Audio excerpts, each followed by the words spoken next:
It's just like too short. You cannot be a cancer, then you want to run through. You cannot be a Lord level and then you strike with the Lord and we lay ourselves.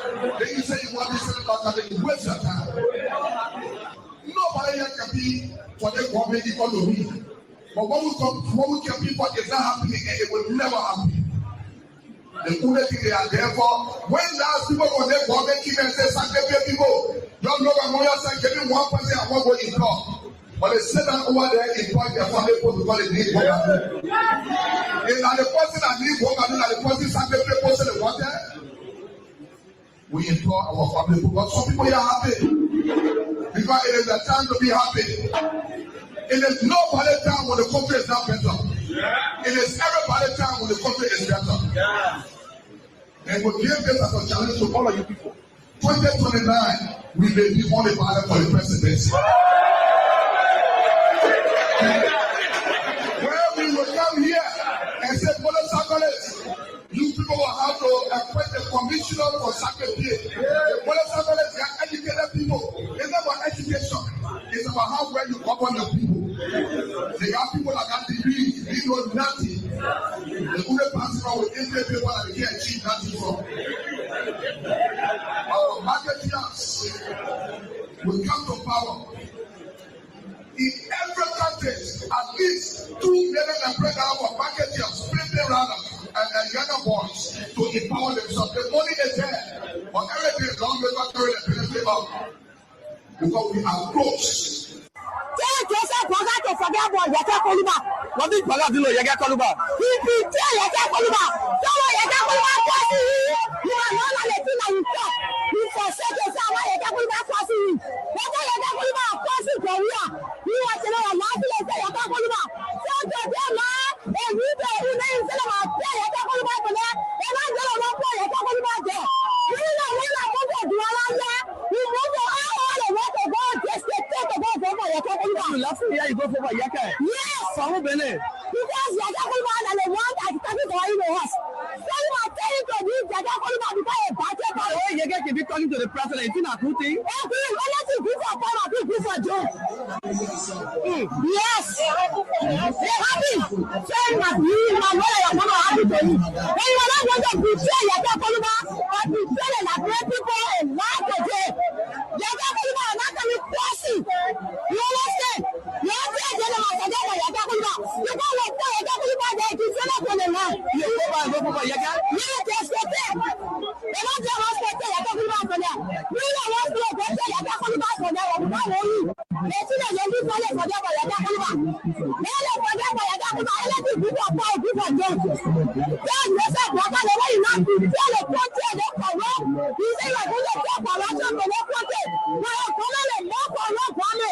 People die every day. You said the president probably is the most corrupt one. No, I said it, I'm coming down. So I will shot you. You shot me, then forget about Yaka Koluba. Yaka Koluba is not talking you. Then you forget about Yaka Koluba. Now, what you don't come again, you say you go Yaka Koluba. Then you forget about Yaka Koluba. Anything I do for me, I do for the other person. Then you leave Yaka Koluba. Who don't know, they will know you. Our sister will go take Yaka Koluba from them. Now you know. They are not doing Yaka Koluba in our house. Okay. All right, we're coming to anything you want to say for now before we leave you. Thank you so much.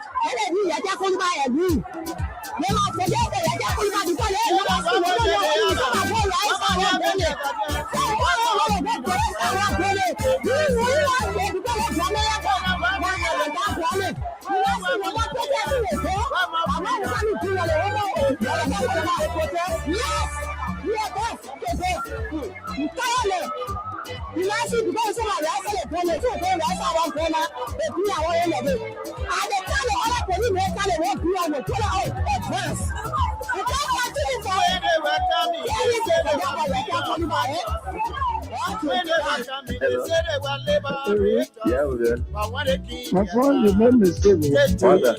I heard you last time. Absolutely, after the whole election at Ima, if you hear my preaching most Sunday, you will conclude that we will rescue as a negotiator after winning the broadcast, I don't really answer my phone, don't pick me up, they don't let me down, I don't do it, I don't talk, because God knows why it's happening, and everything I will accept it. Because our son who is vice president to him from Nima will not understand if I start dating on Breaker. The Senate for the start of Breaker. From where I wrote, the Senate is a comprehensive report of your funding and attack the Supreme Court ruling and the amnesty law and everything. And the position statement for those commissioners who be present on budget.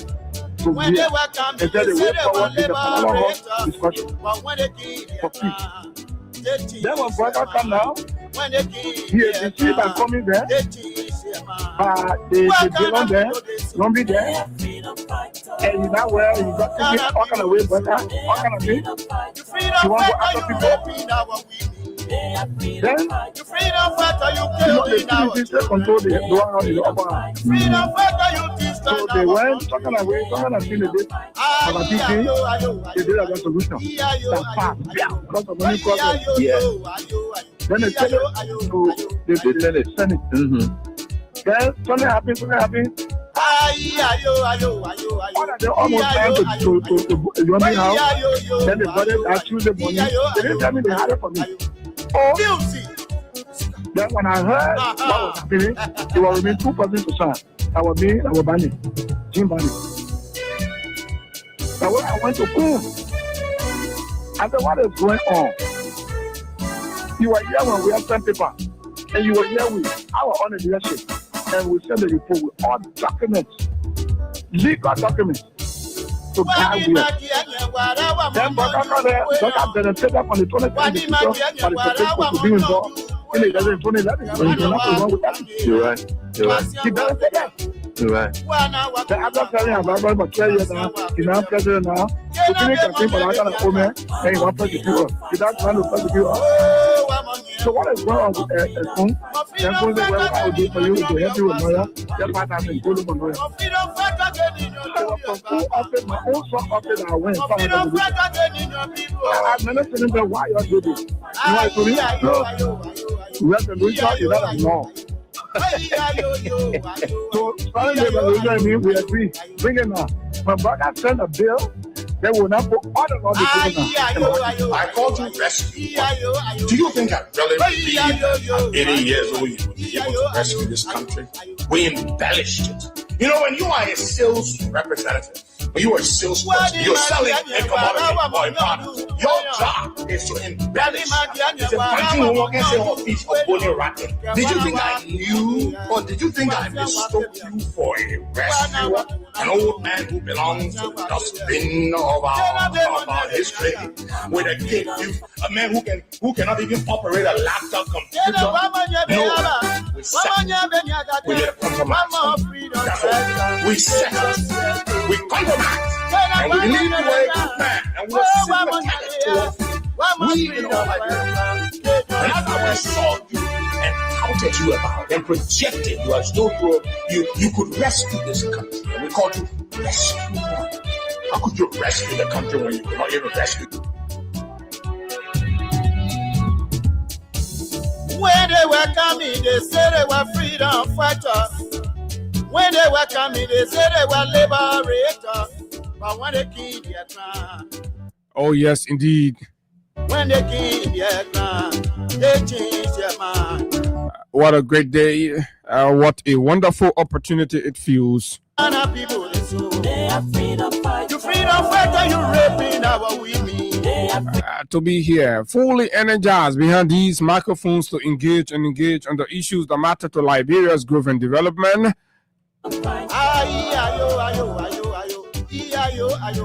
It is a beautiful Tuesday morning from the nation's capital.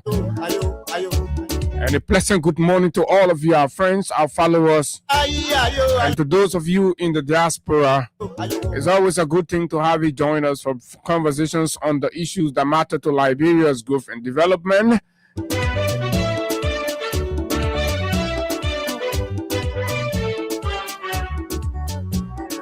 Good morning. Good morning to the great people of Lofa County, Grand Jida County, Bon County, Margibi, Grand Bassa County.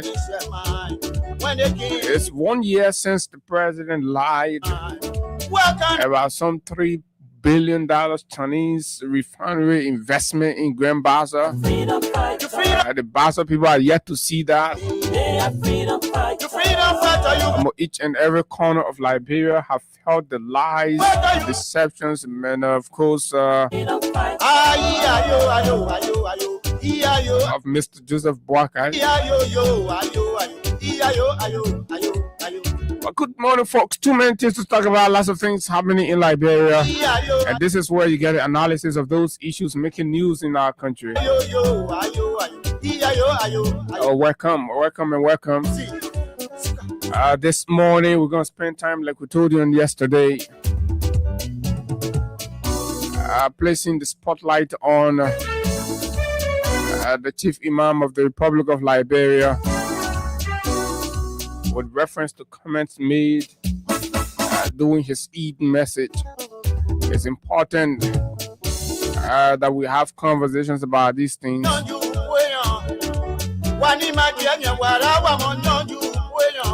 And of course, this morning, you attacked the chief imam on our live. Ali Krai, the chief imam of the Republic of Liberia, just like every other spiritual leader,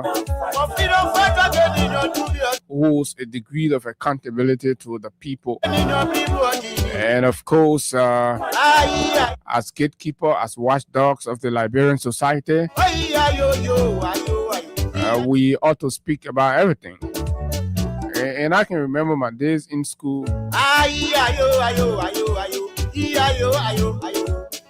And yes, of course, we have to talk about it all, irrespective of whatever it is. So yes, Krai will be here this morning, and of course we're gonna have. He's not gonna be with me in studio, but I mean, it's gonna be about him, and of course some of the comments he made. Maybe some of them are good, and the ones we disagree with, of course, we respectfully disagree with him. But it's gonna be very fierce. It's gonna be very bold, and I like the energy of the chief imam though. But this morning we're gonna call speed a speed. I know he's gonna come out another long release.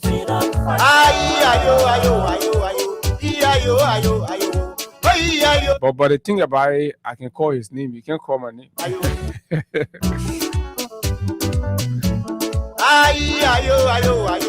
So the old man afraid of me. The old man afraid is small. But look, I'm just kidding about that. But it's a good thing, man. The way the country is going now is terrible. Sometimes when we speak in these forms and manner to our people, it gives them a sense to sit down and think deep and reflect and say, you know what, apparently we've dropped the ball somewhere. We need to pick up the ball.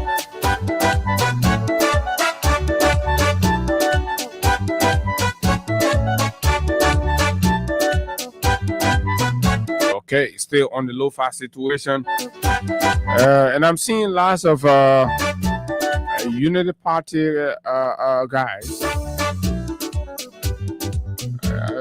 probably campaigning or what they're trying to do. Oh, you got to remove Yeke Koluba. I say comments Yeke Koluba made, blah, blah, blah. And I'm like, what is that? What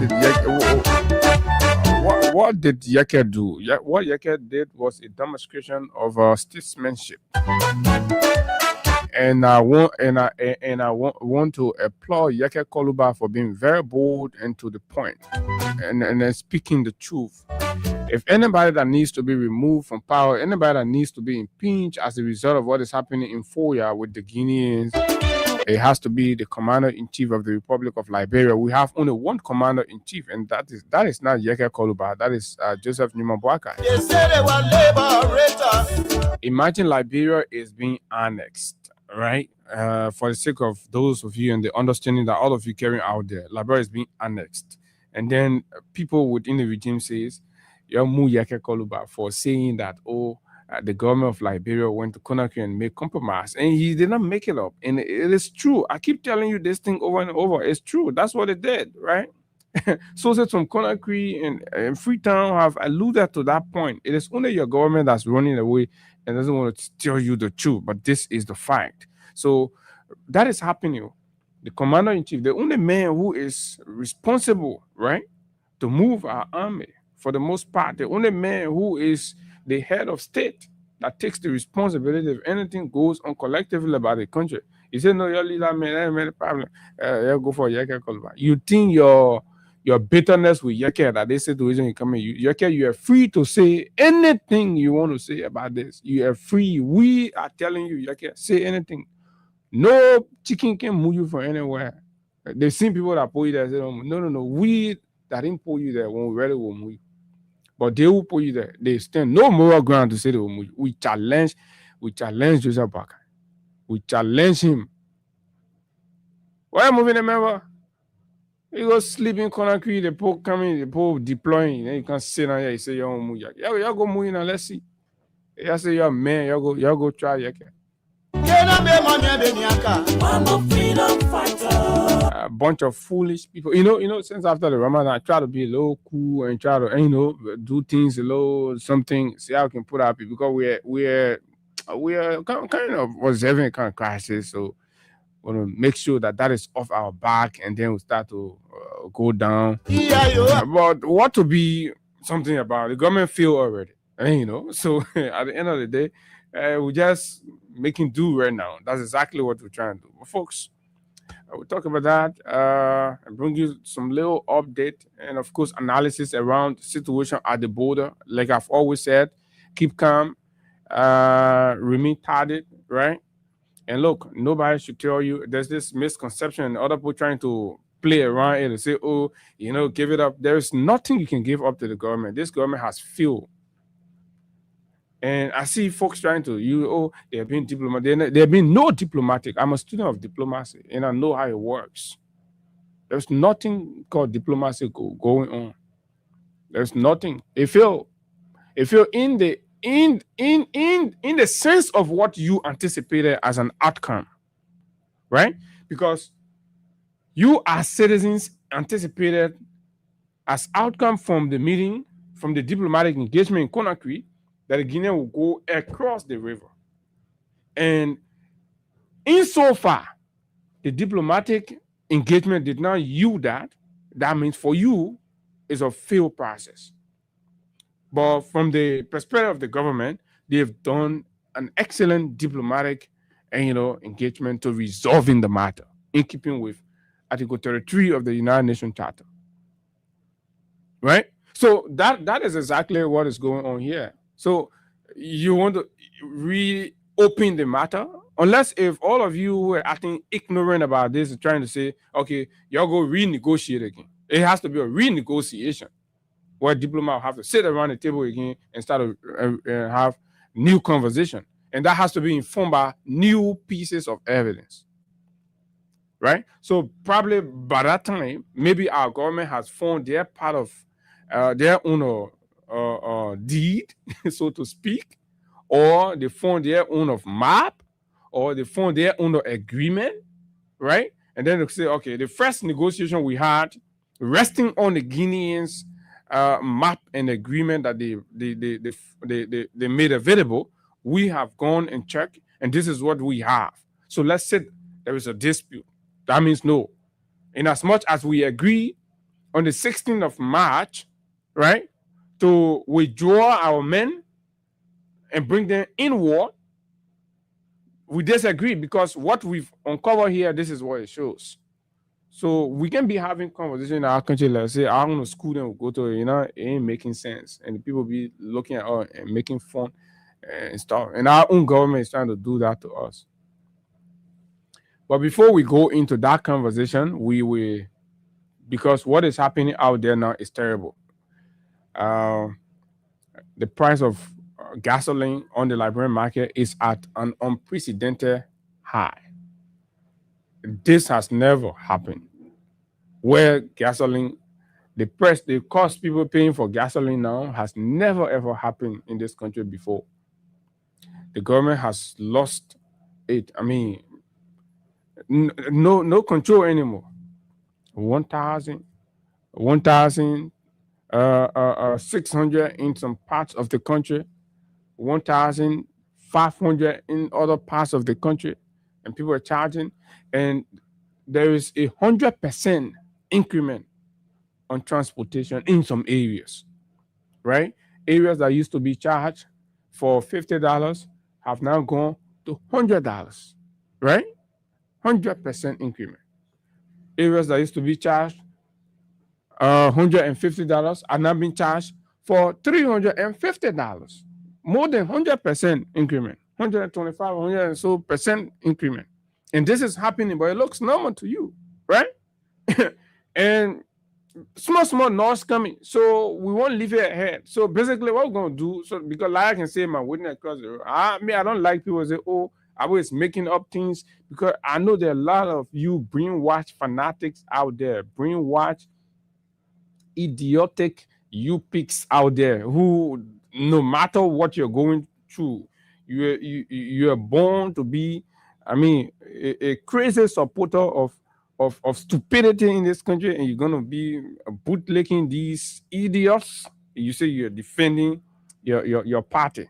So we're gonna open the phone lines, your call, right, and tell us your experience out there in the traffic. I mean, I will take like 10, 15 calls.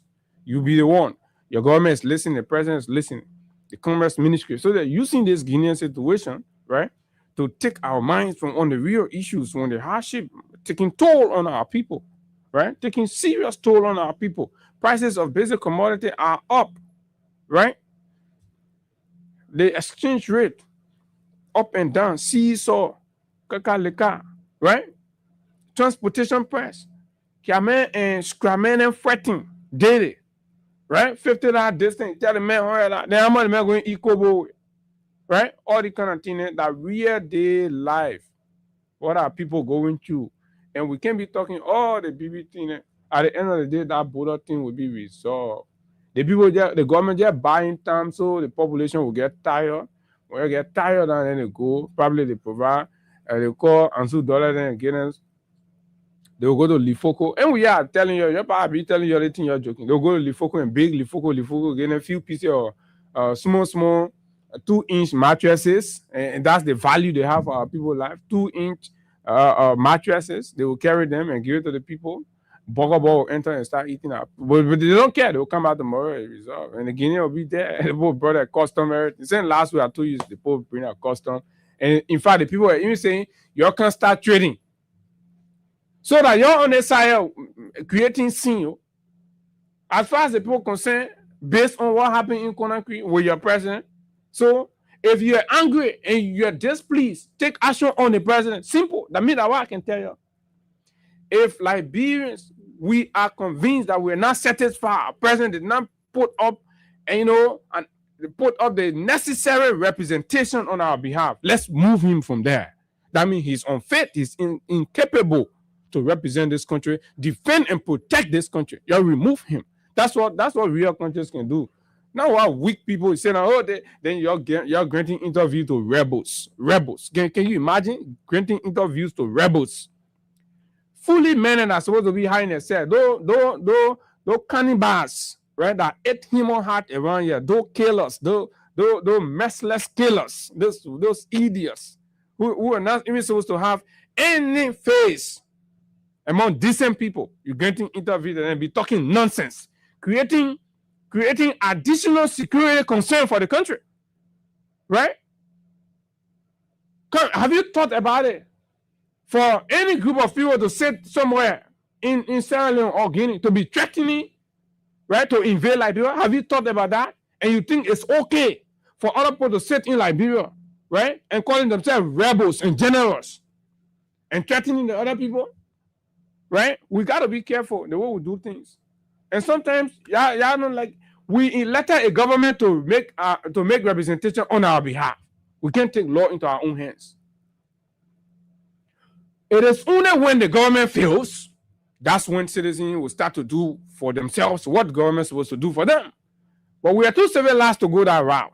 So if we have an incompetent, irresponsible, and useless government, so we take constitutional action to remove them and have decent people in power to provide adequate representation. That Liberia will be feared among the community of nations. But today, because look at you have a government that goes and beg a junta government for pickups. What do you think they will see you as? You not take the begging benefit, and then you can't open your mouth and say Liberian poor let begging. So all our money we can be putting in the budget, all our taxes we can be paying.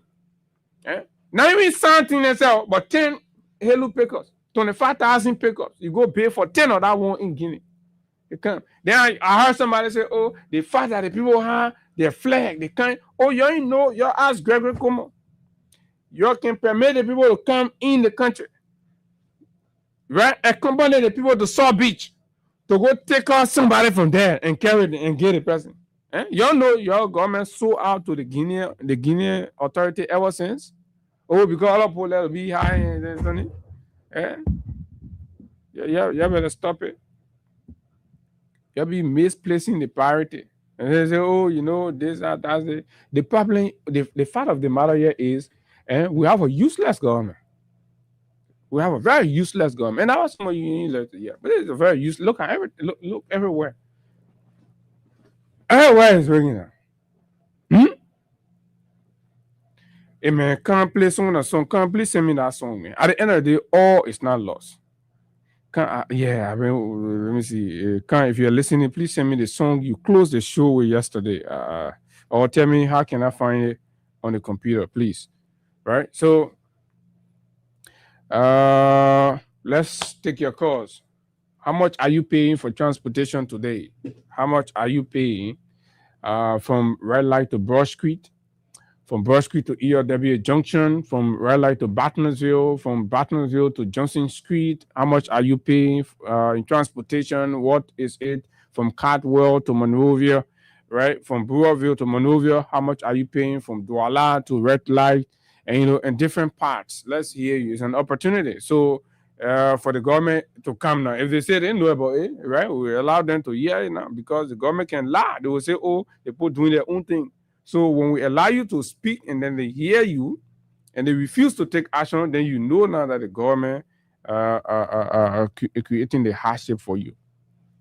That's not my job to come here and be putting up excuse for Bwaka or the Bwaka government. It is not my job. Every day I tell you that is not my job. And I will never, ever do it. 0776 104 104 086 500 104 plus 231 86 500 104 are the numbers to call. And you will be live. Basically, transportation. Now, tomorrow we'll ask for those during gas, how much you're paying for gas, but let's know because that is the one that I mean, when the people can transfer the burden, transfer the burden to the consumers. So in 5-10 minutes, let's take calls 0776 104 104 086 500 104 plus 231 86 500 104.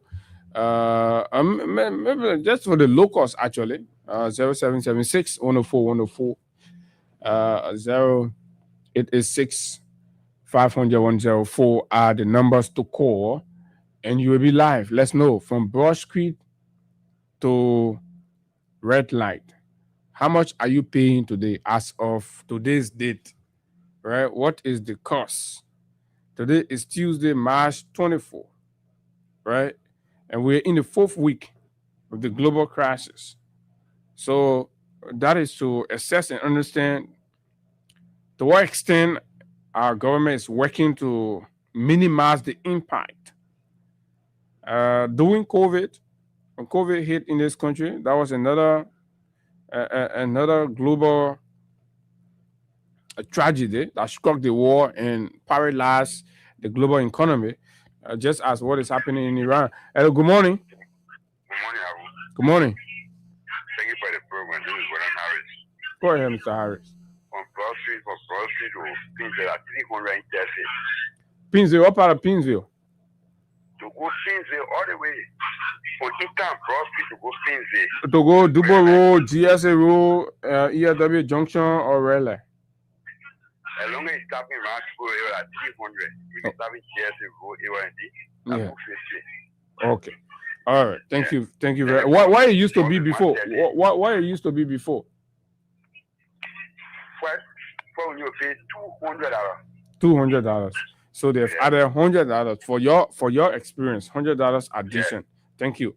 Thank you very much. Let's hear you too. What is your experience out there, right? Is it justified? The gas is the government says $4.87, right, per gallon. If we put that in LD, it's $910. $910. But in Condoms, it's been sold for $1,000, and in some areas, $1,000 and change for a gallon of gas. So if the Cameroon buys the gas for $1,000, so to speak, and the Cameroon has to use maybe 8 gallons per day, that's about $8,000. The Cameroon, first of all, has to raise that $8,000 before he thinks about raising his report, right? What he carries to the car owner. And then whatever packaging he finds for himself. And then the police people there in the street too. So y'all gotta understand too now. So at the end of the day, the government is hold responsible. Good morning. Good morning. Good morning. You're holding the line. Okay. Good morning. Yes, good morning. Good morning. Yeah. Okay, my name is Chicago. It's in from Grand Cayman County. Go ahead from Grand Cayman. I don't know. What's the cost? Everything is upside down. From bar to $1, we should pay $500 on taxi. But right now, we are paying $1,500. $500 increase. Additional $500. I'm telling you, right? It's real. And which one is bad football or another bad the guy there? Bad that the one in Bomi? The one in Bomi bad jacket, but that is the best parking with the Bomi country now. That take 1,000. Imagine a back or CJ. And y'all used to pay $500. Now it's one thing Texas. It will be like $2,000, $1,200 or something like that. Wow.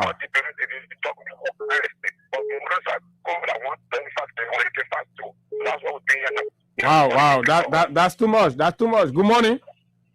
Good morning, my dear brother. How are you? I'm okay. Let's hear you. What's your experience out there with transportation? Abu Ali, 17th Street. I work with Flag University College. I normally go to church to 540. I used to pay $100, but it's now from 17th Street to 540. It's $150. 150? Yes. I just wait. Let me just finish with what the area I travel frequently. Then we got our annex to the Baptist Seminary. So I got an annex.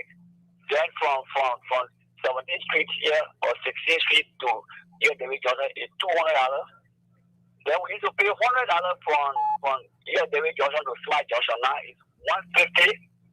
Then from Smart Junction for the new area to go in, we used to pay is $150. Wow. So to go to that Smart Institute now and come back 17th Street in total, what did $900? And you used to pay somewhere around maybe $400-500. I used to pay somewhere around $7. But now there's additional $200 there. Yeah, it's $900. Wow, that's too much. Thank you. Good morning. Good morning. So life has gotten expensive. About $200 for some people. Additional $200 to your daily cost. Do you know what that means? Some of you are looking at. So if you just calculate that man. And daily transportation costs per 30 days. Then you come and look at the man's salary. The thing that's happening to our people, salaries and pay not going up, but the cost of living going up. Transportation, food, and everything going up. So when you do the math, you realize that the salary cannot cover, our living expense. Good morning. Morning, sir. Good morning. How you doing? Yeah, I'm okay. Let's hear you. Yeah, this is a good thing from you, my yesterday. went to Orange office to Chumasin yesterday. Okay. Yeah. So normally I get paid 50 around from Matani Mm-hmm. to Garrison there. Okay. But anything I saw, I didn't have my time. They me I said, so I walk for Orange office all the way to Garrison. Mm-hmm. Well, I saw they came in. They tell me Oh, you wanted to cut the distance to take 50 off. Yeah. But stay, we're not helping you. I saw me the minute they said telling me $100. I had to pay $100 for Garrison to Matani yesterday. Wow. So if you need just to stand to your lay or offer you pay a sim bulk. That is, I didn't get it around. I'm going to that one. He said, came back, they continue. No, now you never pass easy beneo. You know, they want you that serious thing because everybody going through it. It's hell. And people even fighting out there and things, right? 0776 104 104 086 500 104. Good morning. Let's hear you. What is your experience with transportation fare? Good morning, Abu, and good morning to the listener. My name is Okweti. Johnny Francis this morning. Go ahead. For me, my experience, I'm a cab driver. I'm a taxi driver. Mm-hmm. Yeah, so what I mean, that we already been to chat people exorbitantly. Yeah, because the man say, my man, you're being uncompromised. You're not getting thing per way up. One guy in a guy is over $910, right? Yeah, officially. Officially $910. Mm-hmm. So for me, my Tesla driving, I use 6 gallons a day. Okay. So the 6 gallons I use a day is equal to $910 times 6. To me, almost about 5,000 pennies. And Abu, to be frank, the traffic like a bit of common there. Mm-hmm. Fast for it to go. I mean, if you get in a traffic, so now you make 2 hours in a traffic before you. Yeah. So sometimes for you to get 5 trips in a day, it can be tough. They're not easy. I mean, so now when you want to be putting for the car money and the gas money, boy, they can make easy. But who don't understand? So you can say that we don't want to see for them. They don't take into consideration the pain that we're going through too. And you know what? They can't now know what is happening. No, the man will know. I heard this. September is the money. But if you charge them, how you finish for them? Wow. So you're in the woman all fretting now. Yeah, I told you don't work or you better come here be going to Oh, mommy, you got there. No, bro. See, that was definitely I could help her. But the way in which she came, she said, "La, I'm making sure they don't work with the government." So if you had a company for a big dinner, you go for your construction, like 2 people you pay. I don't know by the company in a quarter to be working for me. I was doing. Yeah, but no, but thank you. But the point you're making, I think it makes sense though, because you're settled, you're working for somebody and you got to carry money and stuff. They're going to government can help them. But in the traffic too, we get what they call 14 minutes. They can go help. Now, they can no sympathy. Wow. Now, they can no sympathy. Yeah, because the man can hustle on somebody now, so man gotta get something. All the government you see running on the side with a heli on who they running. That man, that's so 40 minutes. So they don't joke. Yeah, brother. So man, it's so you're gonna let things get better because let get better. But the government said they get plenty of gas, so I don't know what happened here. Somebody from FLC told me the gas that is selling now what the reserve gas that they were talking about. But when they bring new products, they go money now and So when you go more than $900 now, you know, for example, how much you charge from Rayleigh to Broad Street? They will football. That one when you come in time, you know you come in 400 from Rayleigh. Good morning. Hello. Yeah, Morning. Good morning. I wish I Where you going? You got it wrong, my man. Go ahead. Let's hear you. Yeah, this is I mean, 1 million we are here for Okay. Yeah, but I got another. Somebody say from Wiyala to Kakata is $300. Can you imagine? From Wiyala to Kakata is $300. Go ahead. Yeah, but the one that baffled me is that Jeddah. My brother that come from Kakima Country Jebba to enter here. $1,000. Then how much you going to go on? Yeah, that whole need somebody to call from both other side and the other part. It's important because our people going through problems though.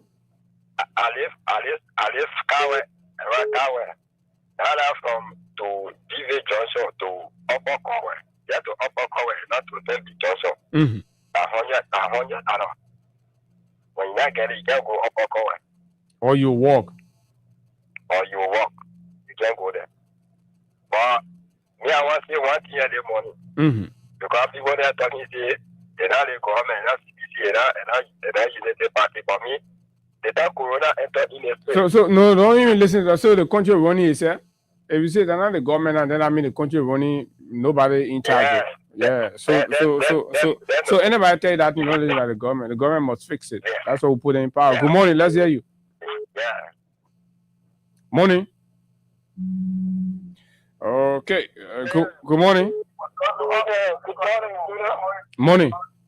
Yeah, good morning. You getting me? Go ahead. Yeah, I'm Daniel Awayondo. I'm calling from the Johnson Street. Yeah, Johnson Street. Go ahead. Let's hear you. Discussion.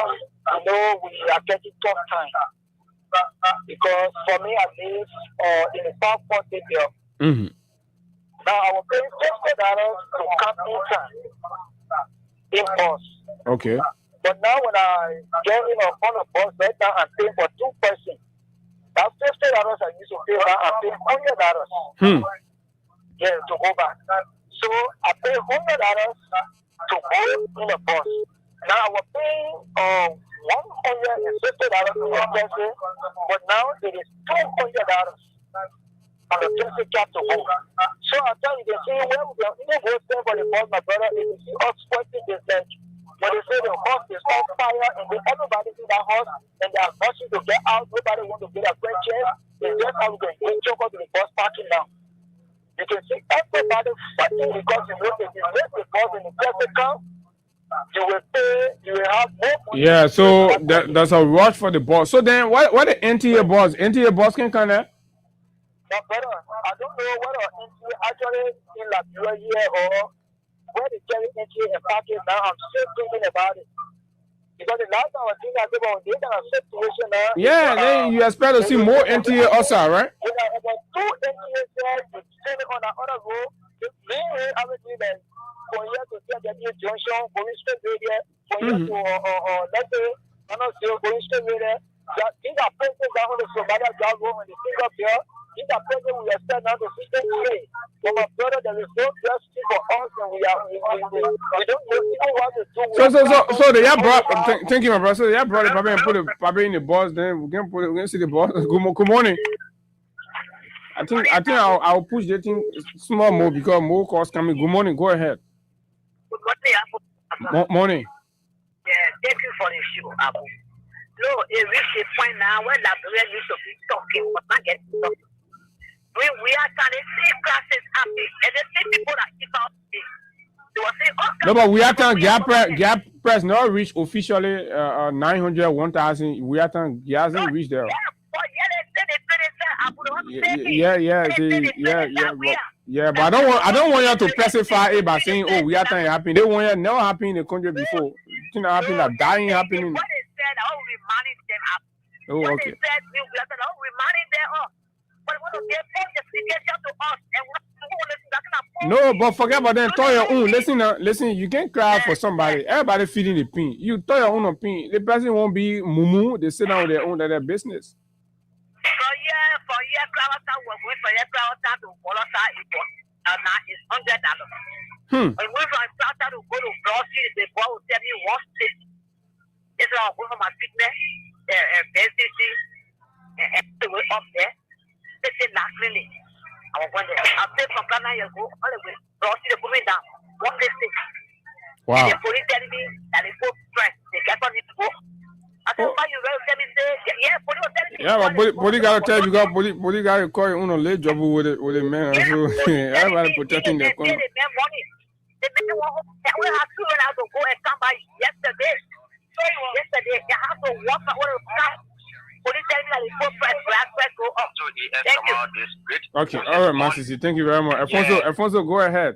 Alfonso, you can come in town, sir. You can come in town. The way you're looking now. It's very difficult. It's very, very much difficult to come to town at this time. due to some. So, man, you just give up in your late Johnson video.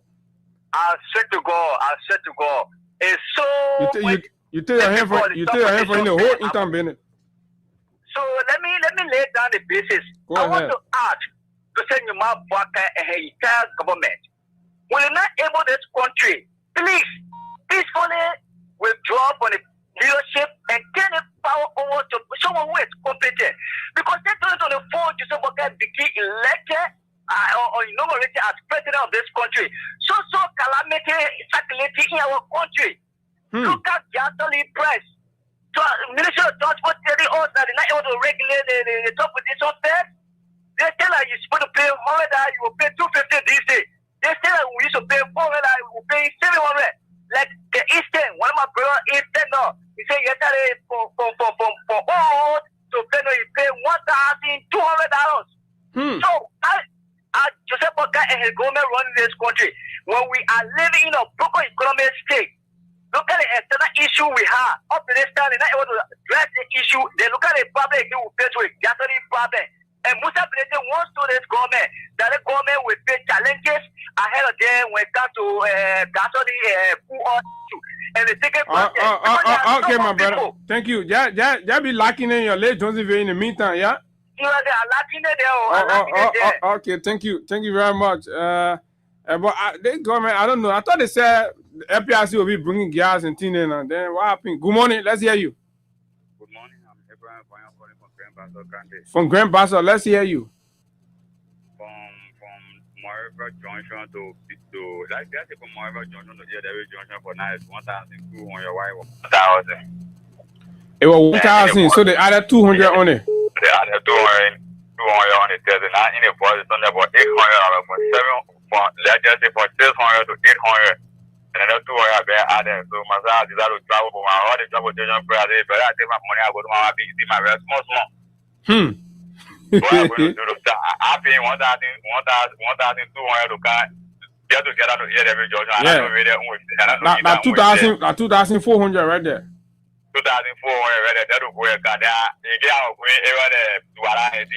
No. Then the thing is, when you pay 2,400 in transportation, and then you can't, the brother or the uncle you can do the man say, my man, not working, no miles, so go come back. Then how you feel now? No, you can feel bad because the country will find ourselves, you know. Okay, thank you for that show. Okay, thank you very much. Good morning. Good morning. Yeah, because I put a question for my daddy. Go ahead, Costin. Yeah, you see, Abu, the word of God, you don't take it for granted. Okay. If you remember, a Ghanaian pastor during the 2022 election, Minister on Liberia, and he said, if we allow the country for the opposition to take the country, Liberia will be a calamity. Can you imagine? First Sunday to the election, then you know the gas go over. If you look at the vendor, there is no consolidation. There is no negotiation between Liberia. Okay. So we understand all that one, the calamity and thing, but then Nana, the transportation calamity. What is your experience with it? Look, from my dad to Jarasa is one of the best arrests. On a normal thing, it was just better. Every day I want to wear from my dad to Jarasa. Every day. Can you imagine? So nobody knows right now where the country is going. Because you want one money, just use a money for another country, and then your country. Well, I don't mind doing.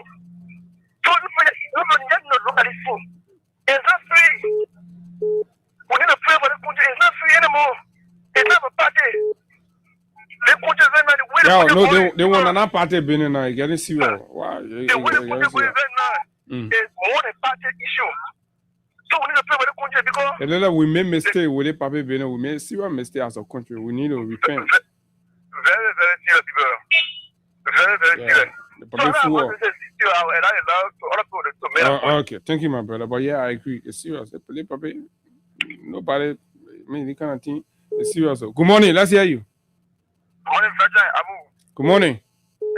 Yes, we was in days, and due to the educated conversations, I say we can come to the well, people are solving save Jimmy water. I mean, but John, let me say thank you so kind for the talking point of discussion this morning. I'm still with you. You can pay time for this. You can just work your clean the hill. No, I'm a hustler. I can go, I can go pay here. I mean, the top of that escalate to another level. Can you imagine? Peter, imagine. There's a pass me the one time. I'm going to come a contract. I thought I said, I'm going to buy people. But when I get boy in my pocket. Well, so the writer say anytime I mean, wait. To writer say anytime mean you B-boy, you gotta be B-boy. To writer say. Yeah, I tell you, Nana. Yeah, I just bought it. Yeah, one of the videos. If I tell you, Nana, they're fucking calling me people. Damn it. But I said, I'm very low. So I got on the test of my beat. So send the second pullover. I took on the 200 because normally I took what I can pay. That I can reserve for. They said, no. You know, someone tell an hour as a way. The man someone tell them gas for the hour. Someone tell them that. They won't have one. But yes, the one, Johnny Street, Speckle. Yeah, the man pull over. You know, let's begin. We are talking, me, on point for the officer. The man, you have to go on the mail. The man, you know, I get 250. I don't get it out. I don't want to know. You buy my boss. I said, I 350 now coming week. So the question now, what I'm trying to say is this. You see, when things happen in the past, those guys in the opposition, they criticize. They're not thinking that our global class. So they just start to tell our global class.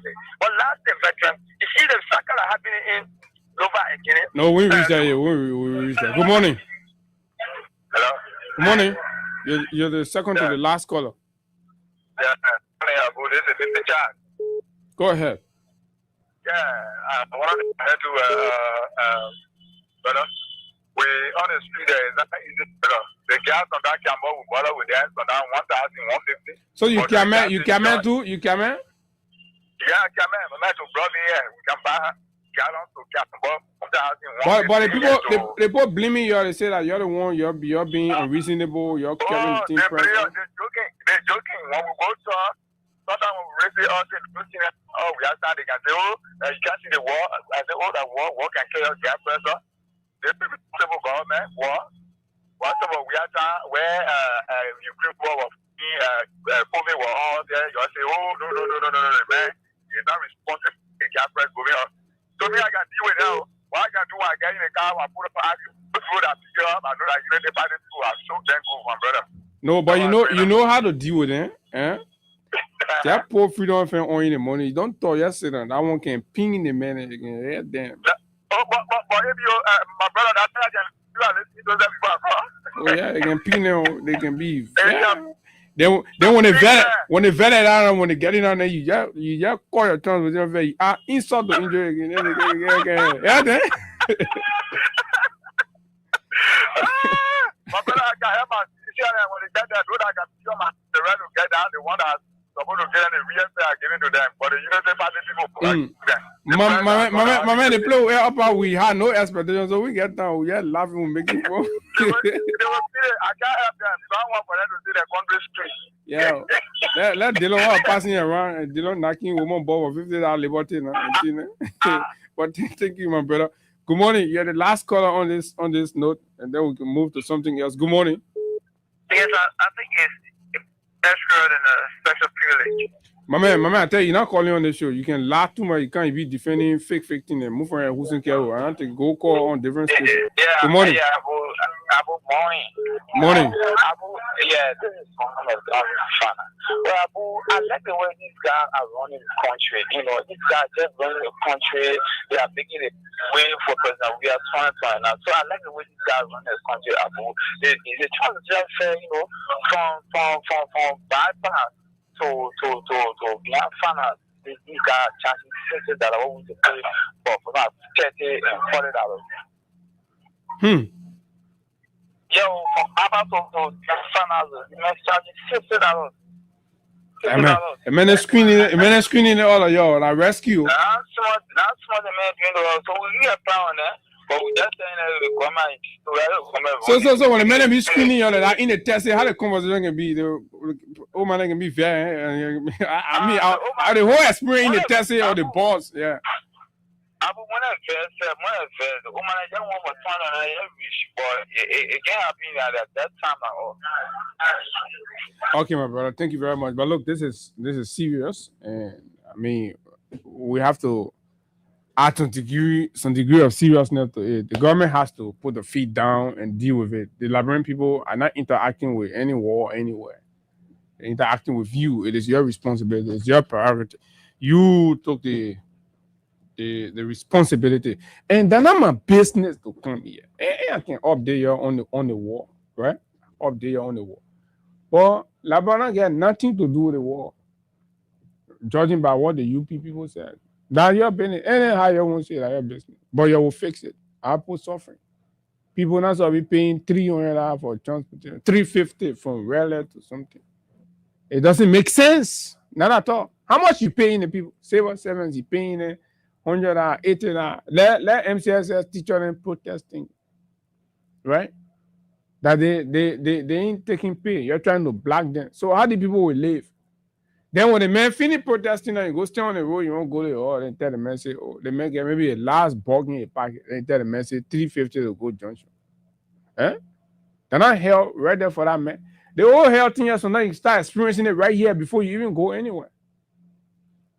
So the rescue government, we expect the rescue government to rescue. And our job is to make sure this is what you promised. We're not asking you anything new or anything extra. We're saying rescue the people. That's what you promised. This break, Crime Stopper, we'll be right back.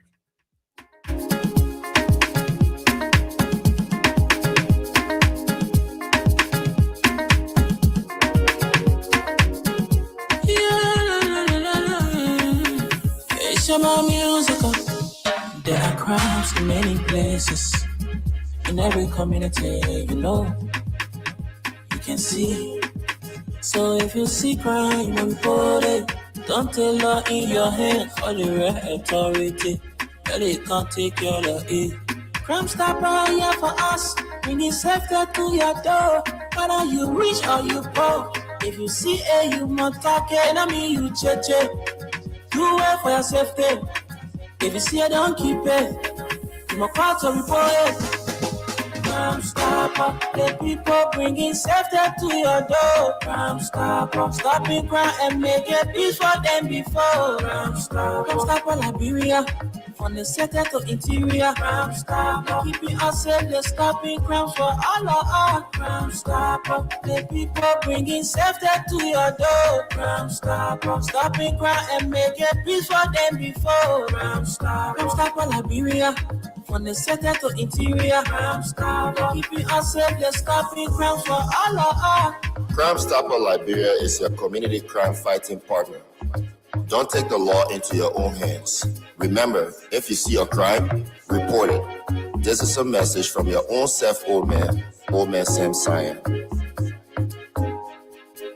Crime Stopper, the people bringing safety to your door. Crime Stopper, stopping crime and making peace for them before. Crime Stopper Liberia, from the center to interior. Crime Stopper, keeping us safe, they're stopping crime for all of us. Crime Stopper, the people bringing safety to your door. Crime Stopper, stopping crime and making peace for them before. Crime Stopper Liberia, from the center to interior. Crime Stopper, keeping us safe, they're stopping crimes for all of us. Okay. Welcome back, folks. Just quickly. Okay. To run over. This situation at the Guinean border has taken different shape and turn, and it continues to affect our country in different ways. And the team from OKFM and other outlets reached as far as the border area there. And there were these report alleging a situation along the Kwadu Boni side there that has turned out to be false, malicious, and of course, unfounded. So that's why it's very important to be sure when you're hearing these things. Sometimes, like I've always said, these bloggers are out there for views, likes, and to just create a scene. Sometimes you need to be very wary of the sources that you rely on for information is important in these kinds of crisis period, or in these kinds of very concerning moment. You don't just grab anywhere and run away. It has to be an accountable source, right? But as soon as you skip in Facebook, you see something. Oh, mama, there's that. Then you put the my BP up. Oh, papa, they pose it in a situation, right? I do not think there is a real need to panic. For the most part, yes, it's concerning, but the concern is not beyond our reach to resolve as a country. And I always like to assure my listeners on this. The concern with the matter at the border is not to the extent that it cannot be controlled, right? It can be controlled both ways. It is just the degree of dishonesty from our government that's getting us all these things. But at the end of the day, they're going to come to you and tell you that this is what it is. They're simply buying time for fearing the political backlash. And that's always going to be political backlash. Let's take, for example, during the CDC era, right? When things became difficult, fiscal-wise, revenue screen, and extended sources dry out, OMIL pull out, and all of that. So extra money weren't available anymore. The government needed to adjust radically, right? It was a profound economic decision or choice they made from a governance perspective. But again, it had political backlash. But you had to take it. What was that? They introduced austerity affecting salaries through the harmonization. They had to restructure the salaries of public sector workers, right? Under the harmonization scheme, affecting many government employees. And there were impeding political backlash. But as a genuine and responsible government, you have to take the risks. You have to do it, especially if that is the option that you have on the table. You have to do it. So and when they did it, they admitted that yes, they did it. And they kept saying it, but providing explanation for why harmonization was necessary. Whether the population will agree, whether those affected will agree or not, but you have to do it. And you have to have convincing. That's why before a government takes a decision in a particular matter, they have to make sure that they exhaust all of the relevant and available processes. So that when it is time to confront the population, you have sufficient information to do so. Not by insult, not by what Jeremy Pierre is doing, being very rude and disrespectful to the citizens and talking about volunteering to go fight. Is that even your conclusion as a government? Is it the conclusion of the government that we're at war and we have to go to war? We're short on manpower. So since you think we're not doing our best, you can volunteer to go fight? I believe that comment by the information minister gave rise to all of the comments we're hearing from these belligerent, malicious ex-combatants that are coming up all over the place. The one from Nimba, the one from Botniki, the one from General Colley, and all the other people are saying, oh yes, because what? The information minister said that people should volunteer. So the brothers are volunteering now. The brothers are volunteering. So you have re-energized the ex-combatant base. You have re-energized the militia base. You have re-energized. That's why public office, public servant has got to be very responsible in their utterances. You have to deactivate that campaign posture. You have to. The matter at hand is not a CDC versus Unity Party thing. You don't talk loosely, irresponsibly, just anyhow. Because it's just like what is happening in the US. First of all, you have to understand the weight of the office that you're occupying. Do you know what it means for a man occupying the Oval Office to be saying one thing and then the population is capable of identifying another thing at the same time? on the same subject, right? So you have to understand the magnitude of the office and the power that it carries. Then you know that when you are speaking, how responsibly you have to speak, right? The official spokesperson of the Liberian government, it's no joke, on a serious border matter, right? Addressing the nation, and you bring no degree of seriousness to it. You think the people just jump from the blue and demanding insults and being critical and expressing fear, right? The old people in Lofa are complaining. They say our farm, our rice are spoiling, this, that. Famine will just come upon us if this thing prolonged, right? What assurance are you giving as a government spokesman to the people in Lofa and the rest of the country, even those in the diaspora?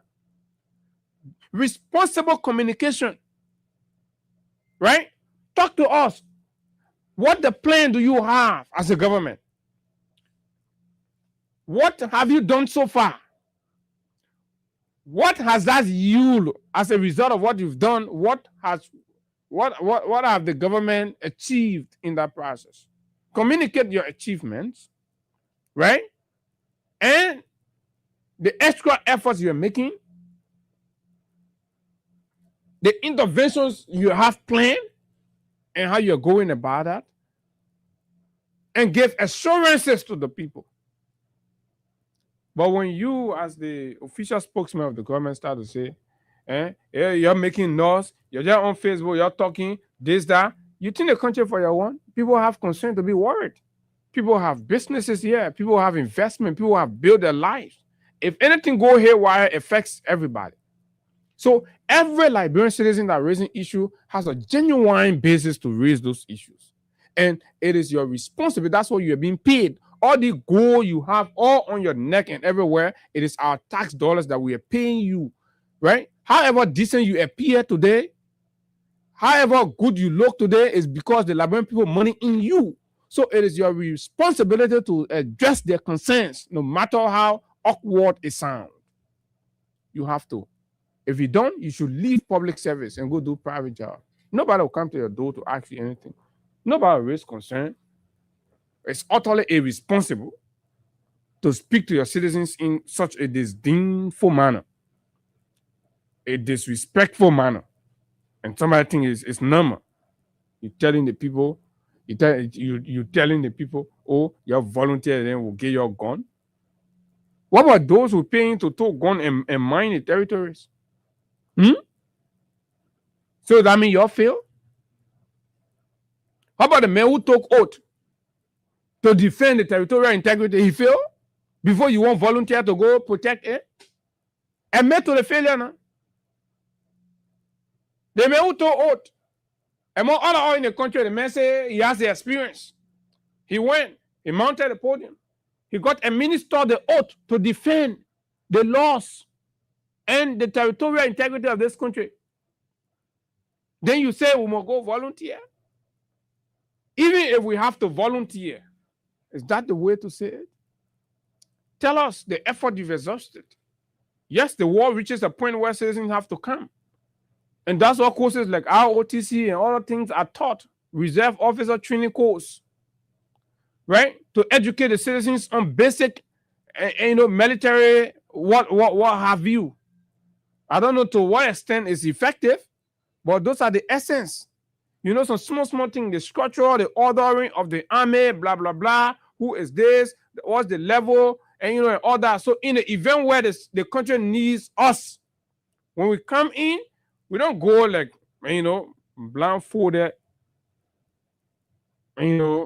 people into something. Yeah, we understand small thing, but structure, and then they carry you, do some small drill, blah, blah, and then you stand to defend your country. But behind those with the actual training and the responsibility. So that statement was reckless. But this is not the first time. That guy is known for being reckless in his utterances. Now, a Liberian lawmaker, you may dislike Yeke or whatever, but he sits in a position where he's privy to a lot of things that you do not. sometimes you just jump up and you start hating people, right? First of all, you need to understand Yeke is a critic of the government. Ever since they brought the government on us, they brought the embarrassment. He saw it far off. It's like after the election, Yeke went to bed, he dreamed, and he saw it that this was a disaster. And then he woke up, he sounded the alarm, and things were not. So he take him from inside. And ever since he became a critic. So where in the world a critic of the government is expected to be serving milk and tea, irrespective. Let's look at the Iranian situation. Let's look at Iran, right? Up to now, that even civilian infrastructure, state infrastructures are being targeted, right? Are being targeted by Israeli bombing. And even in Israel, while the country is at war, there are opposition in the place there, stay opposing Netanyahu, and of course, they share leadership in Iran. So opposition will always be opposition. They will always find reasons to say what they have to say. Because they will always believe that the policy of the government of the day is responsible primarily for whatever the country is experiencing. And they will speak and find supporting argument to that. And you are so weak and lazy, you think you can run this country by blackmailing and defaming other people because of their stance against you, when you yourself held your own ground against other people before? You're dead wrong. It's going nowhere. So the call for Yeke removal is stupid. And it's making no sense. If there must be any call for any removal because the treatment of the case or the situation at the border has not satisfied the citizens of this country, then that call has to be made to the executive mansion. The commander-in-chief has to leave. Look at the AFL is demoralized.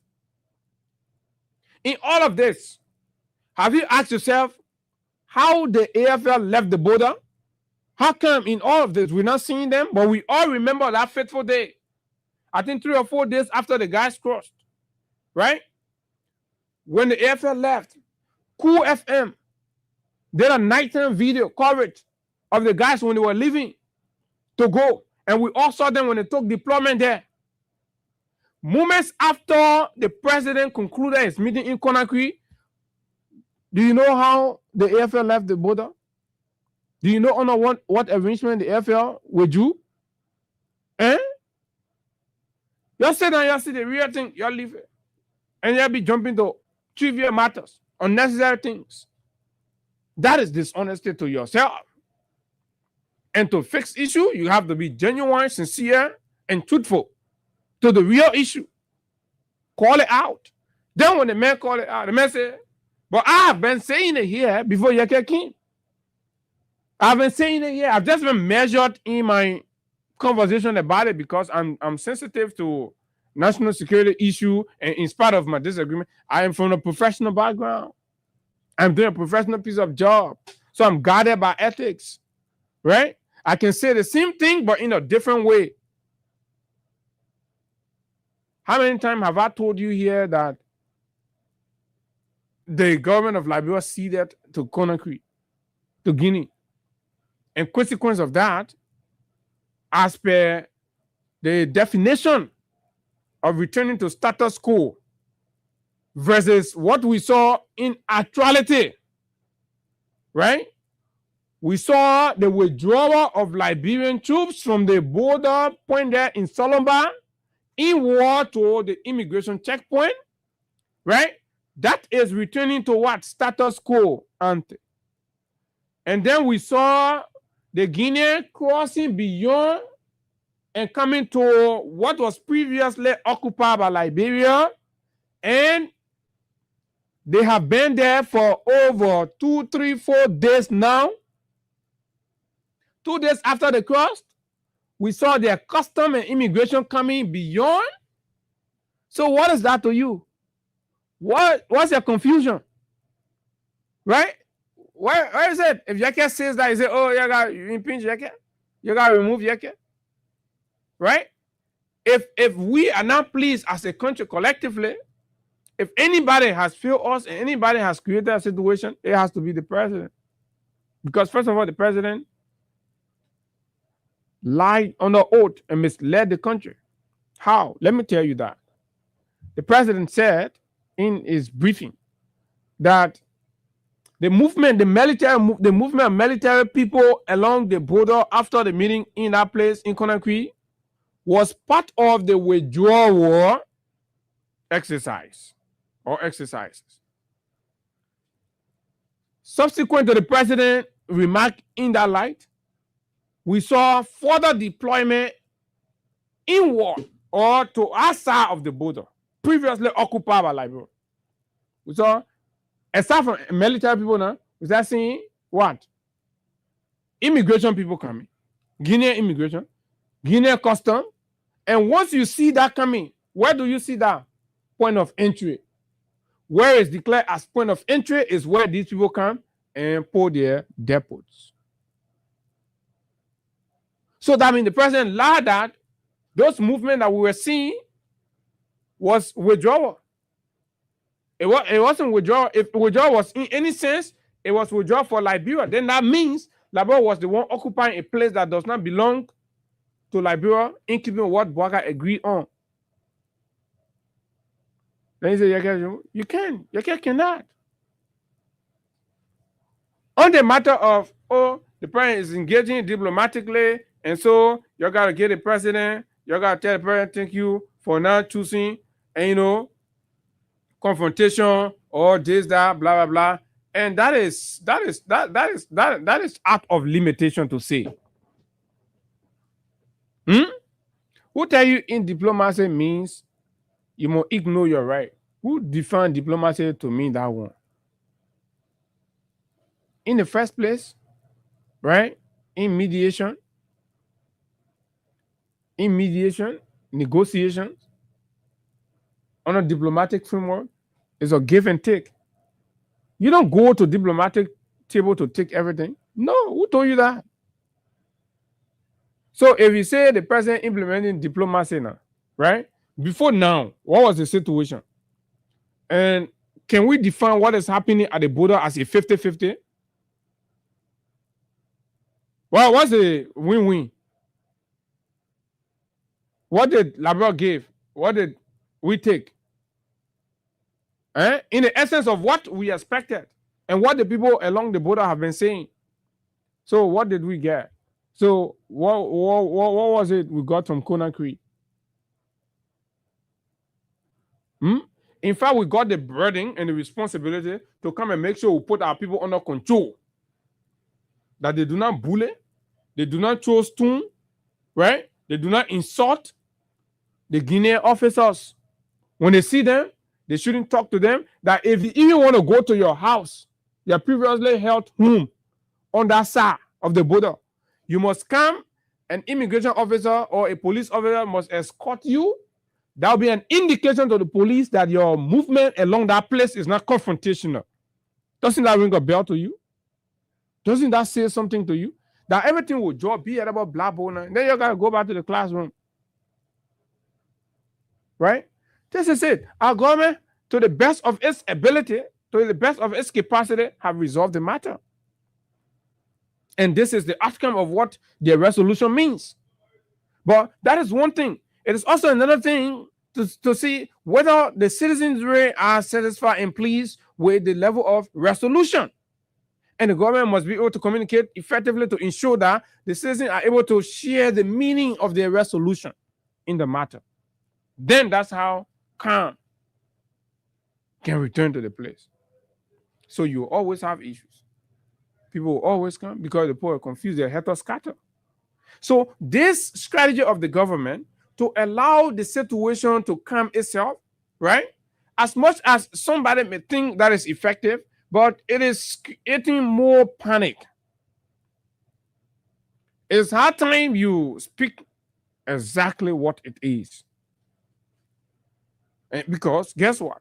And the Guinean Defense Ministry continue to give reasons for why we keep seeing additional enforcement or reinforcement of manpower along the border. They say they have their own national security concern, right?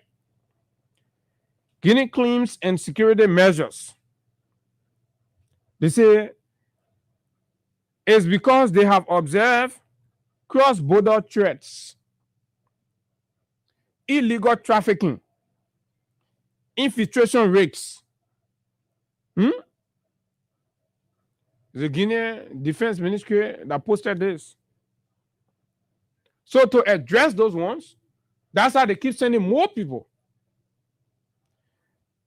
Beyond that, they say people may be crossing the border illegally. Remember now, Guinea is a junta government. They say now, the government that saw the people there, they came to power through military takeover. So they have people outside. They're always worried. They're always scared. They're on the edge.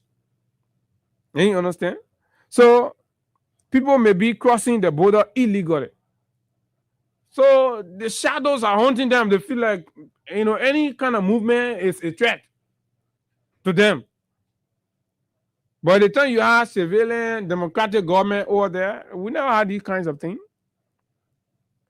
Not using, so when they say these crossings, people are not using the official checkpoints.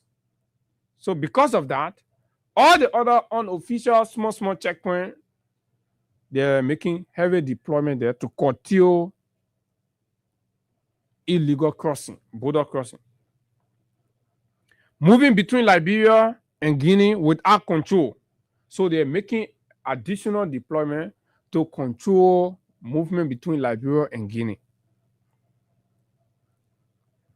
They say there could be illegal trade or trafficking, smuggling goods, fuel, food, minerals, etc.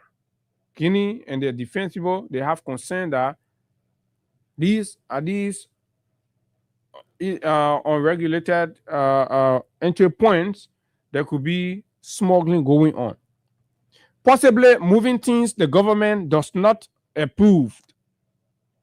At the end of the day, that made them really scared, thinking that people will be entering with some different things. Unknown or suspicious people entering Guinea. Like I said, the system and the people there afraid that other people who are not pleased with them, other Guineans who are outside are not pleased. You saw the statement from Cellou Dalein Diallo, the opposition leader in Guinea. Right? Like I said, your country can be at war. Opposition people will still be beating on the government. So it's not unique. And then you say, oh, because Yeke spoke in your capacity as government critic, so you should remove Yeke. For what? Nobody's going to remove Yeke. You have no basis. And when you do that, you're only going to be increasing more pressure on yourself. So you'll leave Yeke. The same way other people left Yeke, you got to leave him. What are they saying they will do? So what are the Guineans saying they will do? They will strengthen border security, more soldiers, more patrol, take strict action. They will stop illegal crossing, crack down on smuggling, right? 3, be less flexible. So the Guineans are saying to the borders now, they will be less flexible. Troops are under intense pressure to meet expectations without error. This is it.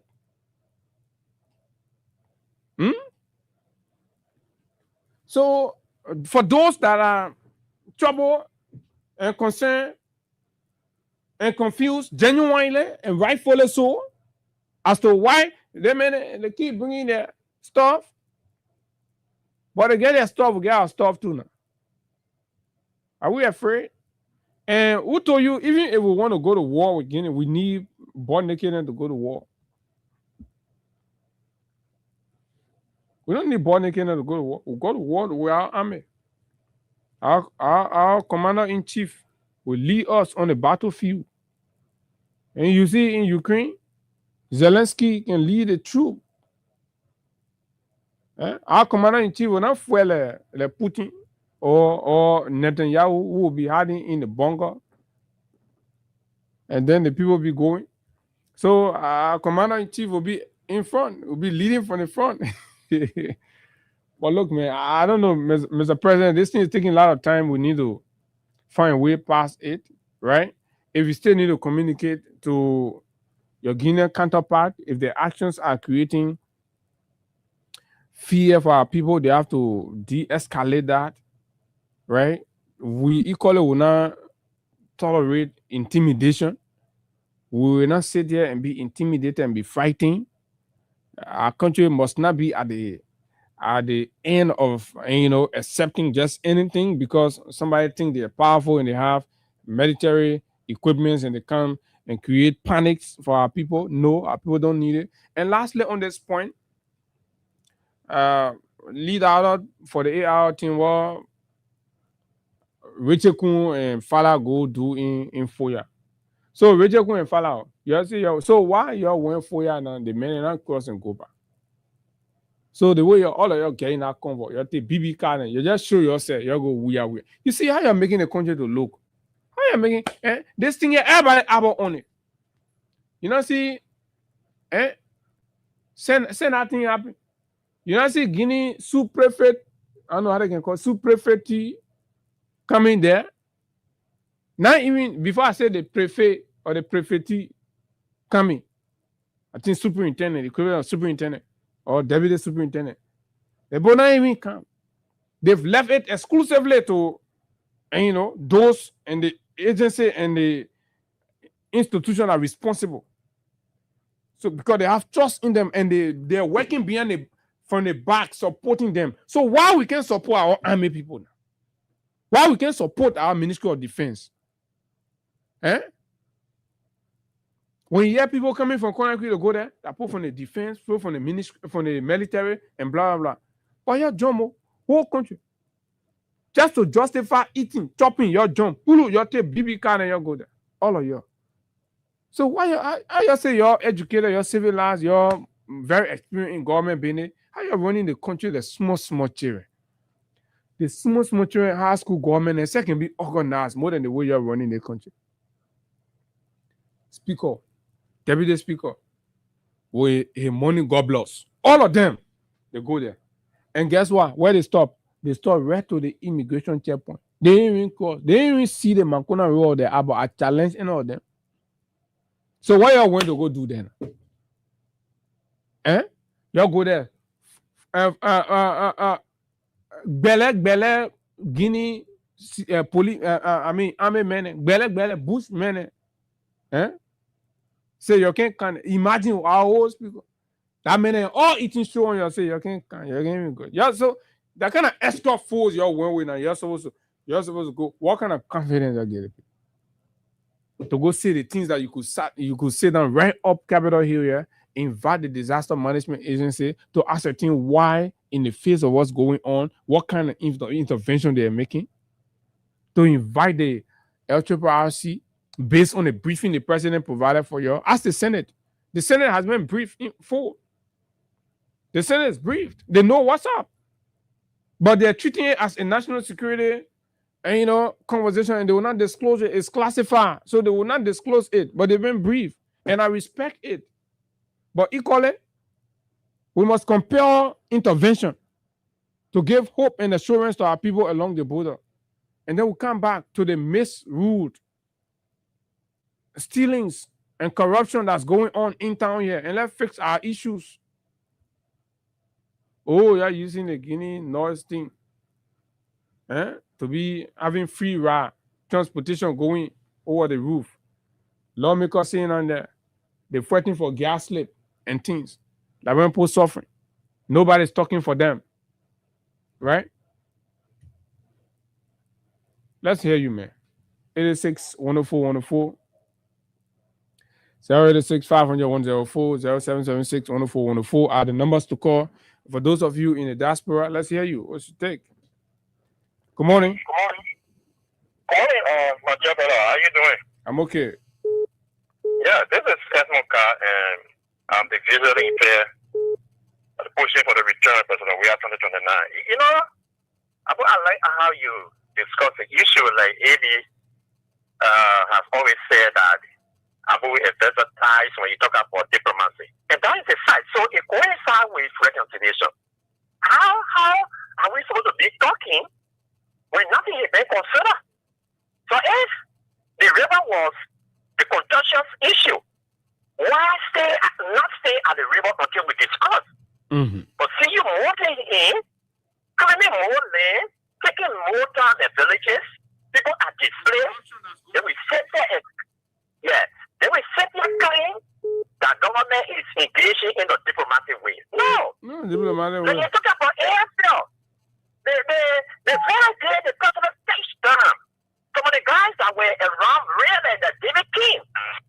He said he saw the airfield on fall. Passing the rail line, going back to their barrier. So what did they do when you can come and tour? People feel they will not vote for a year. That would you didn't pass one crazy year. If you go come from different districts and register to vote for your to insult, why I come from district 5 and go to district 10 to go register and vote for your why you think so? But that's not what we're discussing now. We are looking at national security. We already happy over there. The president was not fair. He didn't give all the rightful information. He gave misleading information. Has he mortgaged our country?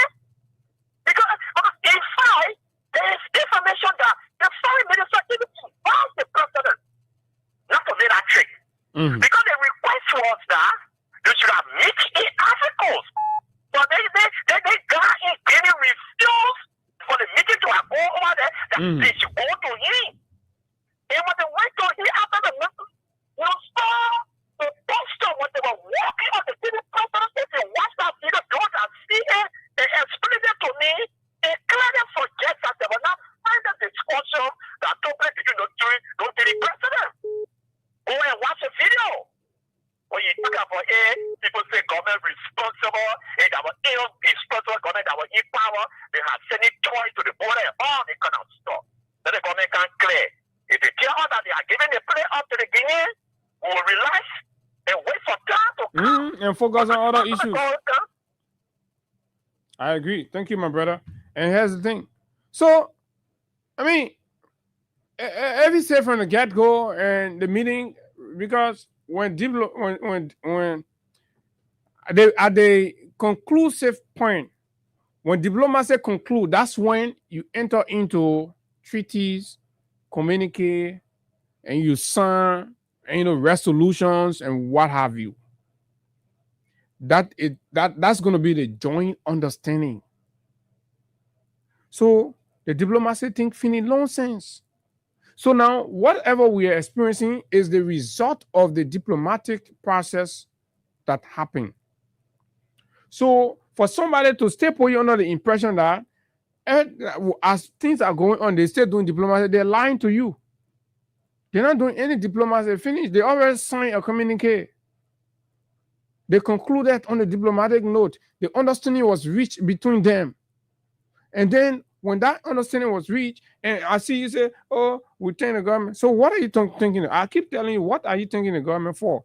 For as long as we are not pleased with the outcome, I cannot thank the government. If we are pleased with the outcome, then we can say, oh yeah, thank you at least.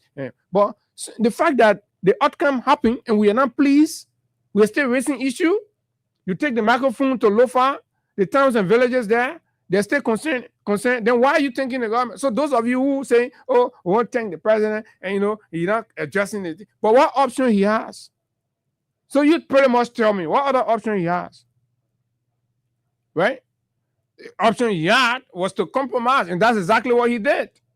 Because I do not see, right, what actually was put on the table was a win-win from it. Okay. There were issues, confrontations over the river. We won't share the river. Was the river shared between our two countries? If that was done, then we thank the president. Okay, let's say the river wasn't shared. The river goes to the people, right? But again, at least we achieved the fact that the people went across as our citizens braved the storm and hoisted our flag, right? Trying to ensure that land remained ours.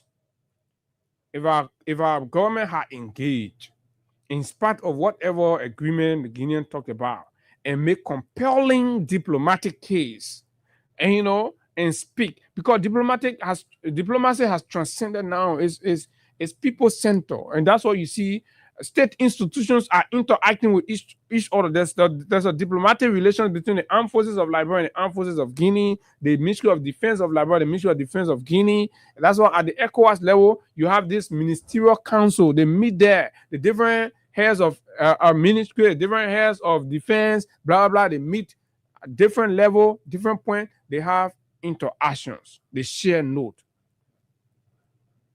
So they're working together. They're not at odds. They're working together. So there's a degree of understanding, right? And you saw our army being withdrew from the place because the presence of our army, from what we've gathered from the Guinean side, was seen as a mark of confrontation. So we had to withdraw them and deploy civilian and border patrol people there. So when you go there now, on our side, right, most likely you'll see immigration and police. You'll not see the army. Do you know what degree of diplomacy that results to that? So why you have a government that lies, that's dishonest, that's not telling you the truth, that putting you on your edge and making you to say all kinds of things and giving the opportunity to rebels, and rebels are issuing statements, they're issuing threat and things, it could further escalate. Is that what the government wants? Do you want to escalate the situation? Because that would be demonstrated. Because most of these rebels that are talking are rebels that are in line with the government. Bodneke runs a rescue, it's a rescue army, right? Defending the government and stuff. It's their secret, operative mercenaries. That's what they do. So they're aware, and the man says that. And these people have intelligence. The same way Liberia is supposed to have intelligence in Guinea, picking up on and knowing exactly. But now, that's what we're supposed to be doing. In Gegedu and other places, we're supposed to have intelligent people there sending in, cables and stuff. And then you will expect that the Guinean too will have it here. They'll be picking up. So we got to treat these things cautiously. Good morning. Good morning, Abu. Good morning. Good morning. Yeah, for some security reason, can't permit me now to call my name. Go ahead, sir. Okay. You see, the Liberian people need to be very open and have that vision. From the initial stage, this woman told us that he was dancing with the devil. No matter what it takes, he will dance with the devil to achieve his goal. So this is one of the goals being achieved by President Boakai. For the fact that our people stood their ground with their bare hands and they were able to raise the flag of Liberia, which denied those people the right of possessing our place. They went back across that river. Yeah. Immediately the identical troop went back across the river, that was the time for EFL to deploy. But there is some other thing. That's the reason why. Because my brother, our people did that, right, with their bare hands. Yes. So when our people finish doing what we all, to some extent, said was heroic, our government went and told them to stand down. So y'all go behind, we can't eat from. And then they put the flag down, they took the flag. It is our government that took the flag and brought the flag back. So y'all gotta understand. Good morning. Good morning. Morning, sir. Thank you very much. I always care for your dedication to your district. Let me be clear this morning. We left government and president for sustainable reason and purpose. Those who say the same problem that we cannot solve ourselves, government should be able to solve them for us. In this case, the government is still on a massive scale. There is no problem that this government has solved, whether it's economic problem, political problem, or security problem. And it's unprecedented in the world that our army will lead our own. You will come here. They are young people saying they are all military. The similar things War, you're fighting war. War that is not, you are not ready. You are over war. But for you, myself, somebody is on our lap. They are. No matter all that thing that scan, see, Laba is a member on the UN non-permanent seat Security Council. This is nonsense. Who told you by acceding to the non-permanent seat means you can compromise your country's sovereignty or territorial integrity? You create a picture as if to say you are using diplomacy to excuse, an egregious abandonment of your fundamental responsibility to the country. That is absolutely absurd. And it has no place in diplomacy. Absolutely. It's a terrible cover-up lies. Playing on the ignorance of the people and using diplomacy as a diplomacy where? Diplomacy is a platform to reaffirm statehood and state sovereignty, not to undermine, undercut, or accept territorial infringement. No, nobody tells you that diplomacy afford you that platform. Where? Where? Okay, America is a member of is a permanent member of the Security Council of the United Nations. America is going to war because America feels actions in the Middle East threaten its foreign policy and, of course, national security interests. America will say, "Oh no, we are a member of the." Russia is in Ukraine and has been bombing and killing. For what? You better stop that thing and start misleading our people and do the right thing and say it as it is. The same thing you're doing with the gas business. Start spanking bring your own broski, will get your 25 latches. Because the country won't go into war now. We'll be flocking somewhere out there, okay? Broski will get 25 pounds. Don't get fair, we'll care some people in South Beach. We'll come back. The country is small, all the we'll hang out together with something. But I just unity party put not bring division. Yeah, but that just the one that bring division. Every now we get issue in the place. But let's take a break. And of course, we'll come back. We'll close up with our dear Imam and say a few things, and then we move and close up for today. This break.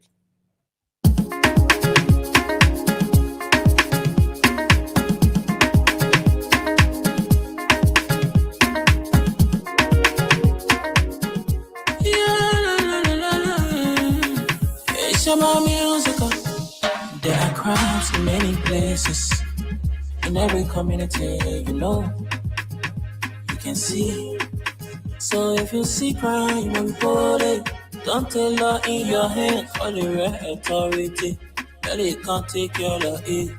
Crime Stopper here for us, bringing safety to your door. Whether you rich or you poor, if you see you must talk it, I mean you cheche. Do it for your safety. If you see it, don't keep it. You must call to report it. Crime Stopper, the people bringing safety to your door. Crime Stopper, stopping crime and making peace for them before. Crime Stopper, Liberia, from the center to interior. Crime Stopper, keeping us safe, they're stopping crimes for all of us. Crime Stopper, the people bringing safety to your door. Crime Stopper, stopping crime and making peace for them before. Crime Stopper, Liberia, from the center to interior. Crime Stopper, keeping us safe, they're stopping crimes for all of us. Crime Stopper Liberia is your community crime fighting partner. Don't take the law into your own hands. Remember, if you see a crime, report it. This is a message from your own self, Old Man Sam Cyan. Okay, Crime Stopper Liberia. Let me bring that one down because of time. Too many things to cover. And so yesterday I had some family members, the Gray family from the Johnsonville area there, and talking about our land.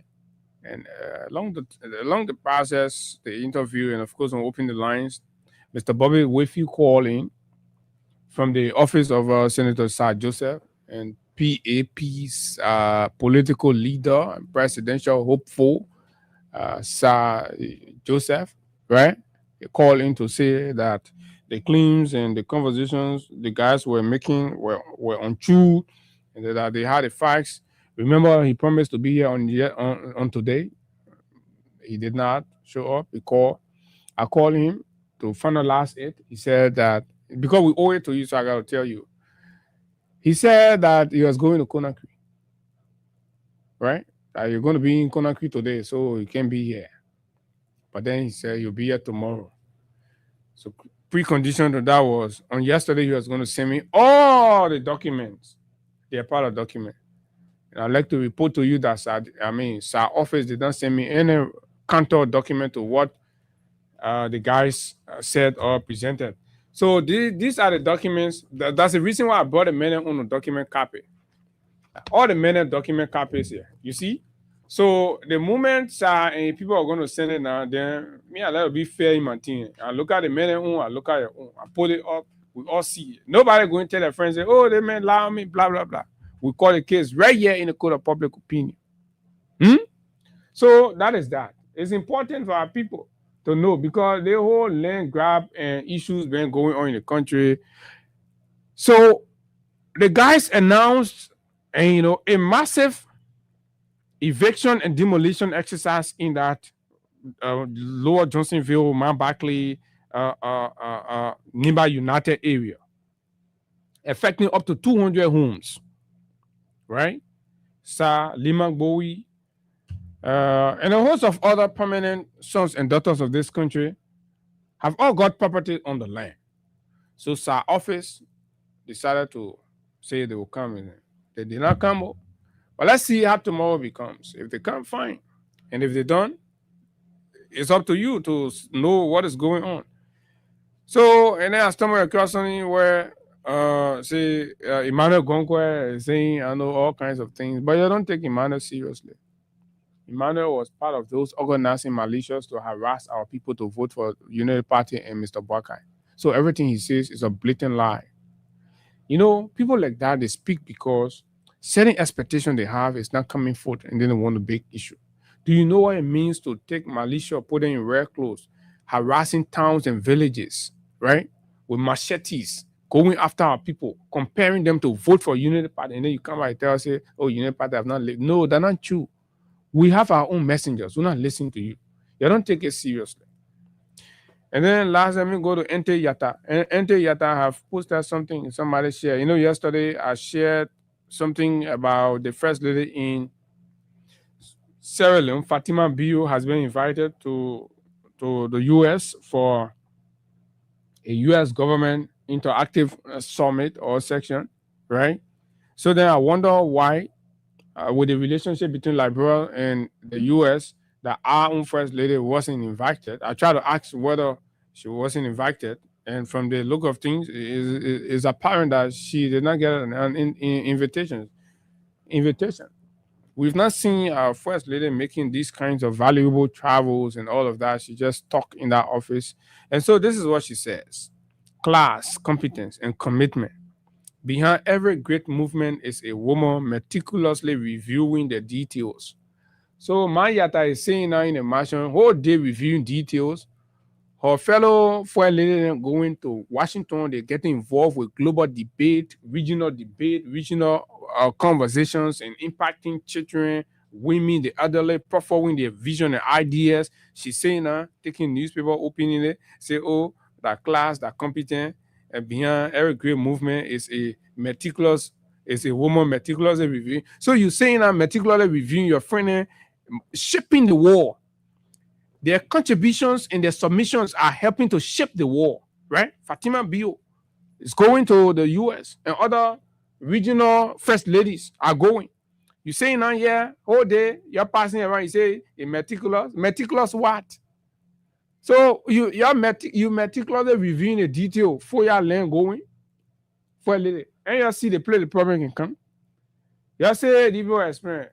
You say, Mayata, all right. You fight the other woman, because you say, oh, she's not Liberian, blah, blah, blah. You say, Mayata. Mayata can't there. Mayata say, she ain't got what to do. She just saying a review. She not only reviewing meticulously until for your land and come and go. Gap rate go up. So they are on a reviewing detail what you doing meticulously. I don't know if you're not doing it at all. So what will be happening in the country? The boat will wipe the whole loafer. Then gap rate will go all the way to 2000. Because you're doing it meticulously that, hey, yo, when you're not doing it meticulously, you're not taking your time to do it. So she's saying she can reveal the thing and she gave the paper and Sleepy Joe, and then Sleepy Joe too can go Conakry and tell the boss say, oh, yeah, go take it, we'll go bring our flare back. Oh, Excellency, for a lady, Katumu Yatabuakai is captured in a moment of quiet focus. This is what the beginning like a ready thing and ready made phone all of Mayata. But I leave the other page already small the makeup not plenty. The woman leaving the makeup for the small one. Yeah, they want. I didn't. The new makeup artist is doing well on my Oma. But one other picture I get from my Oma. You must tell the Oma my Oma. Mayata. My own Oma getting the government. Anybody make fun all of Mayata. That one you get issue. I get serious issue with you. Anybody bring something around Mayata. You see how the Oma for the way when she wear yellow, the Oma like yellow bene. Anytime she wear clothes, she gotta put small yellow inside.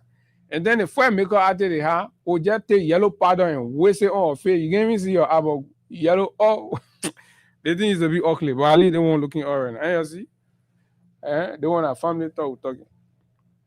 But you see the other picture I get from my Oma. That only my own. See the other person. See the other person what go do my Oma lady. But I think it will not happen next time. So they want to not meticulous my Oma, right? Let me just skim over what the conference that Madabio's wife is going to attend. Young lady, way younger than you see, cacking, relaxing.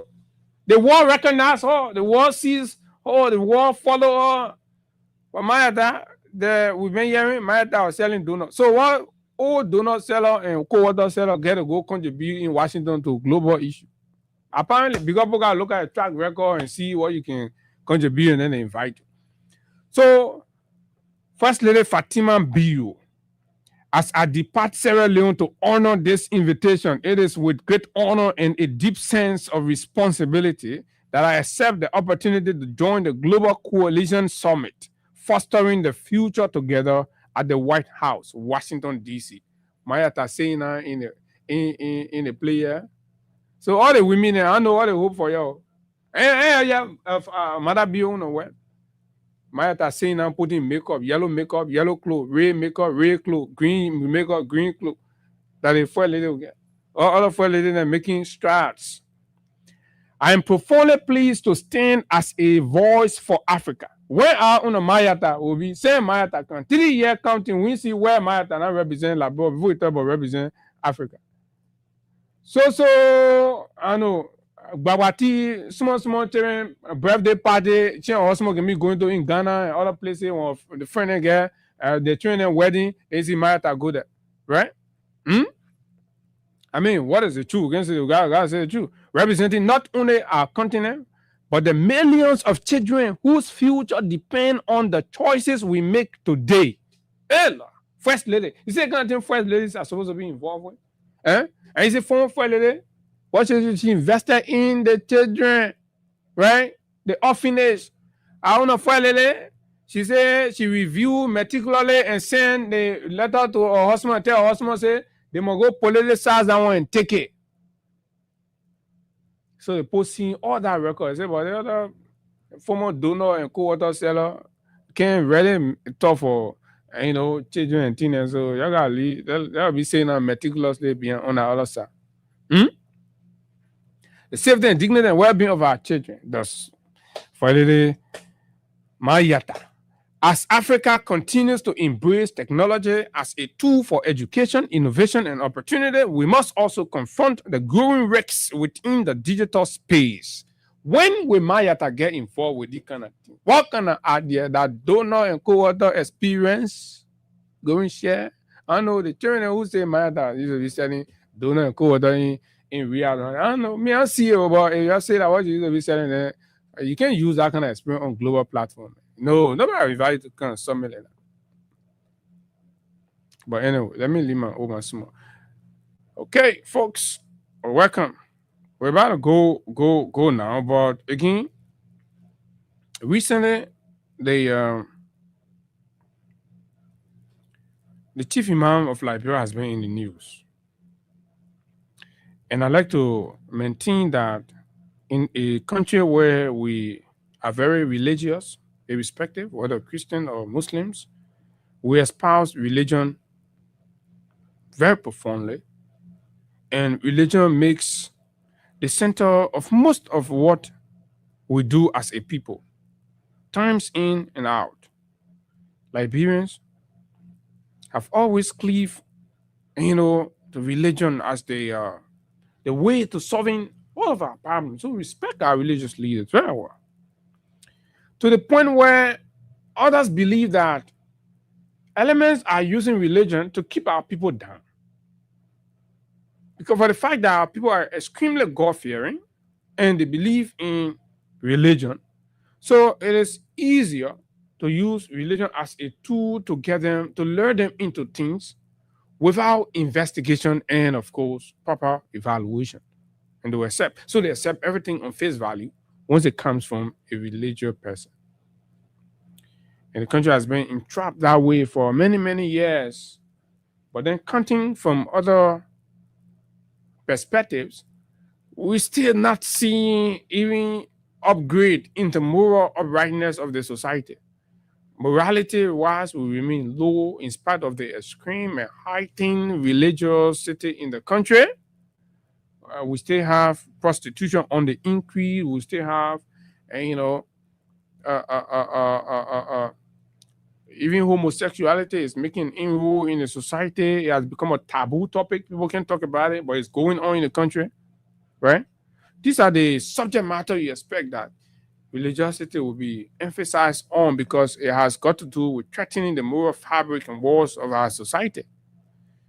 But most of our modern day, our today religious leaders, whether Christian or Muslims, have grown more interested in the politics and the government or the governance of the day, which isn't entirely a bad thing, right? But then one would expect their involvement and intervention to be, to be centralized. What do I mean by that? To be twin model, to be in the middle, right? And strike the balance. Because they are not moved by political and benefits or dividends. Rather, they are moved by scriptural instructions. They are moved by their teaching, right? By the respective books for which they believe on what governance, leadership, humanity, fairness, objectivities are supposed to be. These are the principles that will inform their involvement into politics. Consistency, and all of that. But what we've noticed recently is a sharp contradiction and an attempt to invade that disgraceful and embarrassing contradiction. People are attempting to be intellectual with it. Intellectual, and then when you start to be intellectual with it, then we try to be intellectual in our evaluation as to your position. That's what we do without fear, without any stoppage. That's what we do, right? So now, weeks before now, when the government of Liberia embarked, this government, Uniparty government of Liberia, embarked on its Ramadan ration to, select mosques in the country. Contrary to the position and what we know the chief imam, that person, Ali Krai, to be, that strong voice who believe that rights and gifts cannot substitute human rights. Fundamentally guaranteed constitutional rights of the people cannot be substituted with government and gestures, rights, donation, and cash during Ramadan. Beyond that is about recognizing the spiritual and, of course, religious importance of the people and dignifying them, and giving them an opportunity. That's what we've known. Those were the tunes of Imam Krai. Not that when he said it, then people did not need rice, or people did not need this assistance. right? But most people hooked to his argument then because they fell for far too long, right? There's been a degree of imbalance, and we needed to speak and strike the balance. So even people from Christendom in Liberia who are equally, moderate and liberal to realizing that we're just one people, and of course, at that very crucial moment, we equally would love to spend time with our families. And all that, say, oh yeah, but that man is making a compelling argument because he's basing it on the law, he's basing it on morality, he's basing it on objectivity and all of that. So yeah, he's saying a good thing. At that point, members of the government and of course people supporting the government felt offended, felt that the value of their gesture is being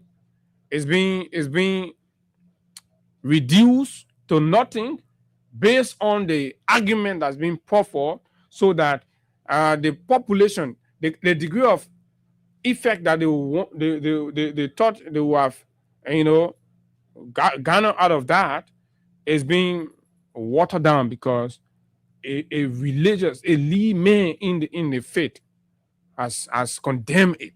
That was a condemnation. That we don't need it. That's not what we are asking you for. What we're asking you for is to use your office, your good office, and your authority to recognize the equality and be fair and just, and grant us holiday, just as other days are set aside, honoring, right, Christian festivity in the country. We need that. So people, oh yeah, genuine advocate. This man, no, all the other past, and Islamic leaders and things, they've been scared. This has been a taboo topic. We're afraid when we do it, blah, blah, blah. But this man braved the storm. People saw him like a hero, and he gained a lot of, followership because of that.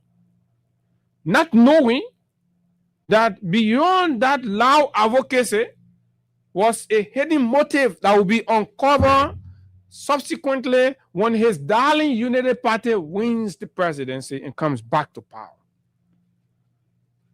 And God being God, letting time to reveal the truth for mankind to see it, right? And be taught, God said, this is going to happen. I want to test my servant. So God made the election to go in the favor of the Unity Party, a party for which Imam Krayi dearly loved, just as Bishop Kotu Brown and Bishop Reeves, Reverend Reeves.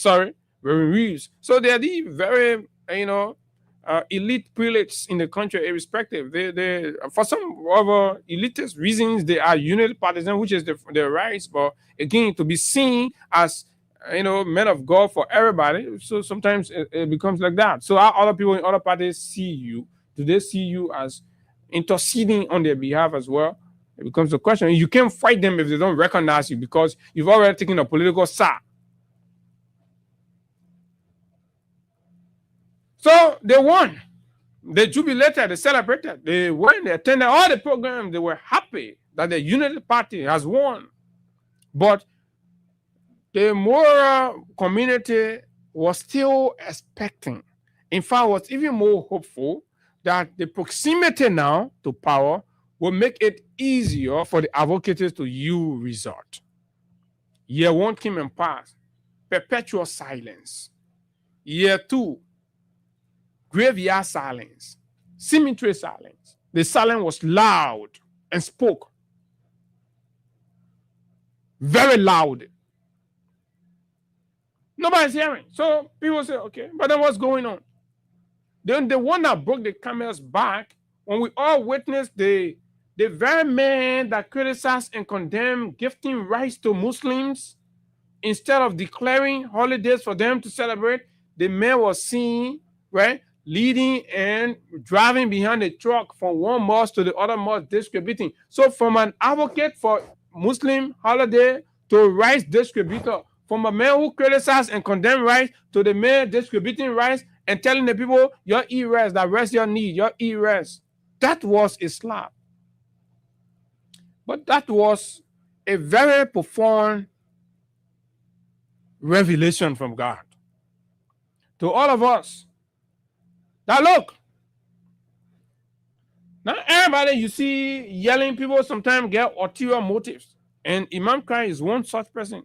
Imam Kari is a politician, but he is an imam also. You have to respect the fact that he's an imam, but he is also a politician, right? So he has his political consideration. On one occasion, the imam said, now that he has the ears of the president, to those saying, oh, the imam is not talking, blah, blah, blah.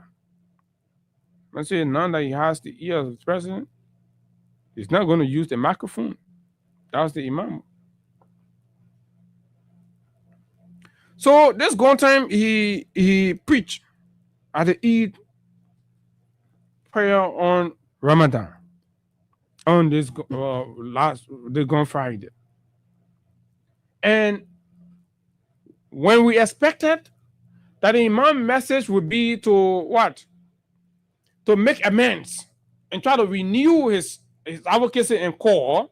Rather, the imam, just like I predicted that his message was going to be divisive and pitting a section of the religious population against each other and making people to create that kind of a rivalry because he survives in division. That's him. That's how politicians operate. It's a divide and rule. It's a foolish ideology in politics. But other people aspire. They kind of apply that, and this is what the imam is doing.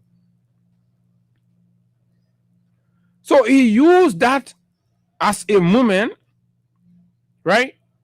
Not to rally the citizens and give assurance to them as to how his approach to advocating for holiday now is based on his position is a lot more, mutual and constructive, and he can assure that it will yield result to the very diplomatic using their own word that he's using.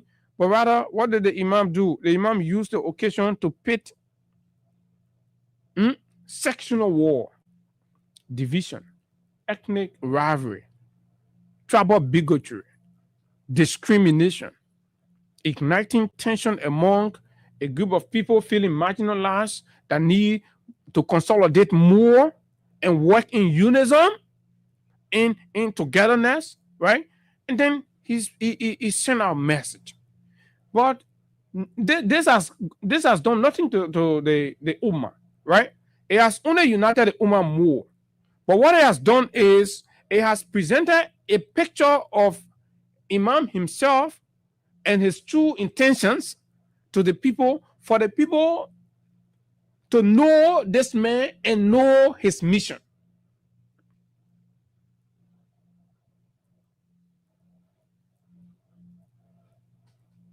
And you understand? The man said the reason why Muslim Eid has not been declared holiday in Liberia is because of tribal division. It's because of tribal division, which I disagree with fundamentally. Which I disagree with. You know, the issue about rice are things that don't just happen instantaneously. I believe so. It has to be rationalized. People have to have conversation. You have to be persuasive. Because people got to be assured. People got to feel secure. People got to feel protected. People got to know that it is beneficiary and its benefits have to be communicated, and the important has to be communicated, and the community has to accept, and then it has to go through, and then go through all of the formality, and then it becomes, because it's going to affect the entire country. So the conversation has to meet, the acquiescence of everybody. That's what I think. Laws must reflect the entire society, right? But the man said no. But here's what I think. Imam Kari is not the advocate he pretended that he was, but rather Imam Kari is another man who used the scripture to achieve his ulterior political motives. Listen to this. Imam responding to critics now that he is a government official. As long as the president grants us audience and we have the opportunity to discuss our issues with him politely and intelligently, we will have no cause to come in the public. Let's go back. No, we don't do that. No civilized people behave like that. So we have to be very clear. As long as the president grants us audience and we have the opportunity to discuss our issues with him politely and intelligently, we will have no cause to come in the public to be shouted. So on the issue of no, we don't do that. No. Okay. This one, the Imam saying is a cover up. Advocacy, once the objective of the advocacy has not been achieved, it remains. Okay, you may say the tune and all of that, but your critics are saying, why are you no longer advocating for Islamic holiday? So was it only to be in government or to have your party, your dear United Party in power, and then it's okay? Right? And then you have all the support trooping into you. So you can no longer. Imam, we will continue to knock on you until one day you will say, now, nobody is like, and there is no way you can go anywhere and say, oh, I will in Lemon Benny, I will this, that. It's not true. Yourself, you know, they're not true. I don't get a problem with nobody in the country. But I get problem with the facts. What is the fact? We say, you sheep, you say you sheep. You goat, you say you goat. The society know you to be goat. The society know you to be sheep. Everybody's saying, but I don't let schemers. No, I don't. It doesn't matter who you are. You see, when we're talking a worldly issue, they won't got no interference with. They don't say salvation through blind loyalty to, a prelate. No, in Christianity, salvation through faith. In Islam, salvation through faith and deeds. So judgment day when we're going to God, our deeds will be carrying, right? They're not our worship of our blind loyalty and worship of a prelate that we're going to show God. Oh God, me anywhere Imam Cry go, I went behind you. And Imam Cry you are lying, say I was supporting you, I was defending you. So that God, no, go look at that. No, I challenge go. From as a Muslim, God's going to look at my deeds and the faith, right? Which we've espoused already, the Kalimat Shahada. We've testified that there is no God but Allah, and Prophet, peace and blessing be upon him, is his messenger. Right? So we've affirmed that. And what are we doing? We are perfectly performing the obligations are these. Small, we're praying our salat, we're fasting, we're giving zakat, we're doing a small thing in keeping what Islam requires, so that what God will look at and judge us.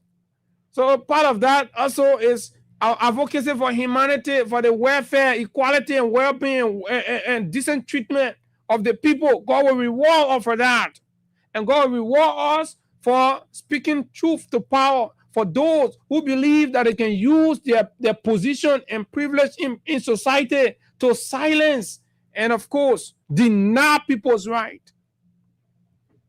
You say because you have the president here, so you're no longer going to talk. You're no longer coming in the public. So are you trying to indicate that in time past, right, you now have access to the presidency? Is that what you're trying to indicate, which is false and misleading? Every national events that are organized in this country, you are invited. We can call officials in this town in the previous administration that grant you unhindered access. But yes, you did not believe in the philosophy and ideology of that political party that was leading the country, which is your right. But that does not mean you should come and say other things. You use it against other people. You come your time, you say you're not talking. So, fellow Liberians, friends, Muslim people, Christian people, Liberians, from all walks of life, this man is a public servant. So we have to have a conversation now as to maybe our religious leader with me in our churches. They will be much more fair than when they enter public service. As soon Baka level 5 here, all people know each other. So you level 5 here and take all of them important on board. Send a go on board now. Nobody can touch you in the country again. Only Abu Shari and a few other young, brave journalists in the country that can touch you. All the other people compromise. They can 10 things upside down. When you go to the pastor, you say, oh, if you get very, say, man, I won't listen to the local radio again anymore. Right? You go to the church. Right? Pastor, man, lying for the government. You go to the mosque, imam, then lying for the government. You wait, you say, oh, gee, man, come to you go listen, providing cover up defense for the government, justifying the unjustifiable. Where are we going? When people who are placed in a position where they're not afraid of nobody, supposed to imagine me a chief imam later. What? Baka will be crawling because one thing when I fire one time,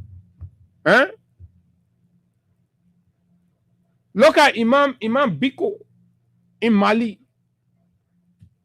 And other imams in the sub-region, see the influence. The imams, you don't sell yourself cheap to politicians. You're not small people. You know what it means? That when the person don't need to know you, they don't need to be from your party, the fact that you chief imam, the fact that you council of churches head. You know what it means? Then your lady politicians, and they good for nothing, who are just passing around begging, be the one to be using you get that enormous power. Then you're allowed the good for nothing state liabilities and looters and criminals to be using you. Then you'll be doing all kind of things. God will use me to push you, right? To start doing the right thing. You already get God behind you. You're God people. The whole country is divided, Christian, Muslim. And then you leader for either of those set of people. Then you can't sit down, you can't want politicians. They're rogue. Every day they're stealing, they're drinking, they're doing all kind of things, right? They're stealing, they're drinking, they're smoking. They're doing fornication, all kind of bad things. They're unclean, dirty people. That I want it, you can't look at, you can't put yourself in the public limelight for that kind of thing. Don't make we start bringing some people in the studio here to come start talking. And you know when me and follow behind things. Imam, we get some people then they say they won't can't talk. We start bringing them, then your security start and say, oh, Abu, this, blah, blah, blah. Me, I'll bring people who can't talk. Because as soon as people say me, I let to prove, I just bring victim. Then the real revolution will start now. To change some of you, move you from there and bring clean people. We get decent people. We get some imam them during election time, they receive everybody. Imam Masari right here in Clapton. You think Ali Cry, you the only imam in the country? You take position, you put on yourself. When the people right say, then you say, yeah, you do it like NGO. You won't move from there. That position for life. But you representing everybody. Then when you're not doing the right thing, people won't take action. Then you say, oh, they want, you're not part of the Muslim Council. Who then? Councilor Cabinet General. Why you allow that kind of structure to happen? All because of politics. Because certain people did not elect Mufti Abubakar Sumaoro. You wanted to get at him. And you want to get at Sheikh Kafuma Kone and then other people. So you went, that same politician went in the place. They just corrupt everything. They corrupt the church, they corrupt the mosque. So that what you see is there's a state failure in the country now. State failure. Let's take calls. And then we'll be out of it. 0776. So the remarks is untrue, it's unfounded, it's baseless. That's not the point. The point is you must continue and advocate for our holiday. That's what you said. Until we have it, until you've compromised. And if you have, then the Ummah deserve the right to ask you to leave. Go and be the politician that you want to be. You already have the platform now. You use the thing, and you be man in the UP building now. The whole country know you. Morning. Good morning, brother Abu. Good morning to the Freedom family. Morning. Let me say I do join you from District 11, the most important district in Mazara County. My name is Otis Barkley for the recognition. Go ahead. So, thank you for the topic of discussion. You see, Imam Kwai, the council of churches leader, those guys were there pushing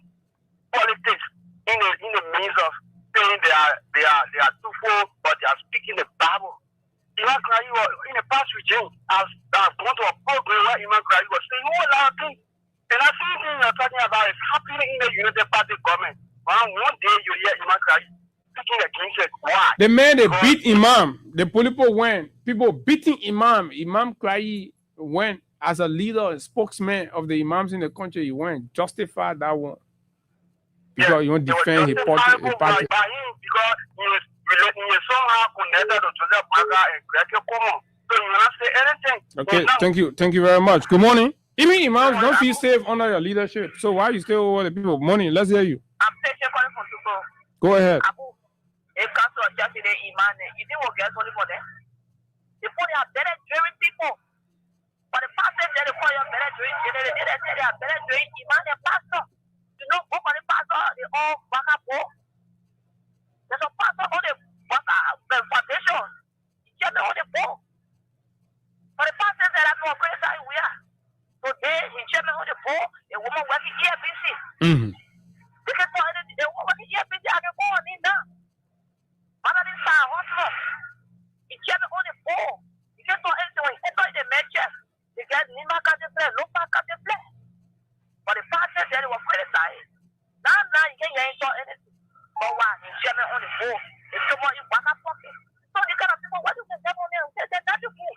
They are all good people. But the pastor said, I'll tell you, the Lord said, they're not the red man. That's what I say, the Lord said, I'm back away. Today is the calamity. Okay, thank you very much. Good morning. Yeah, good morning, Abu. Good morning. Good morning. I'm Jerome calling from Carwood. Go ahead. Let's forget about those people. They have already know where they're going. Those things happen to those pastors too. We are even worshiping with them. We know everybody fighting their own battle. So let us. So like everybody hustling for themselves now. That's the fact. Like you call one of the to District 14.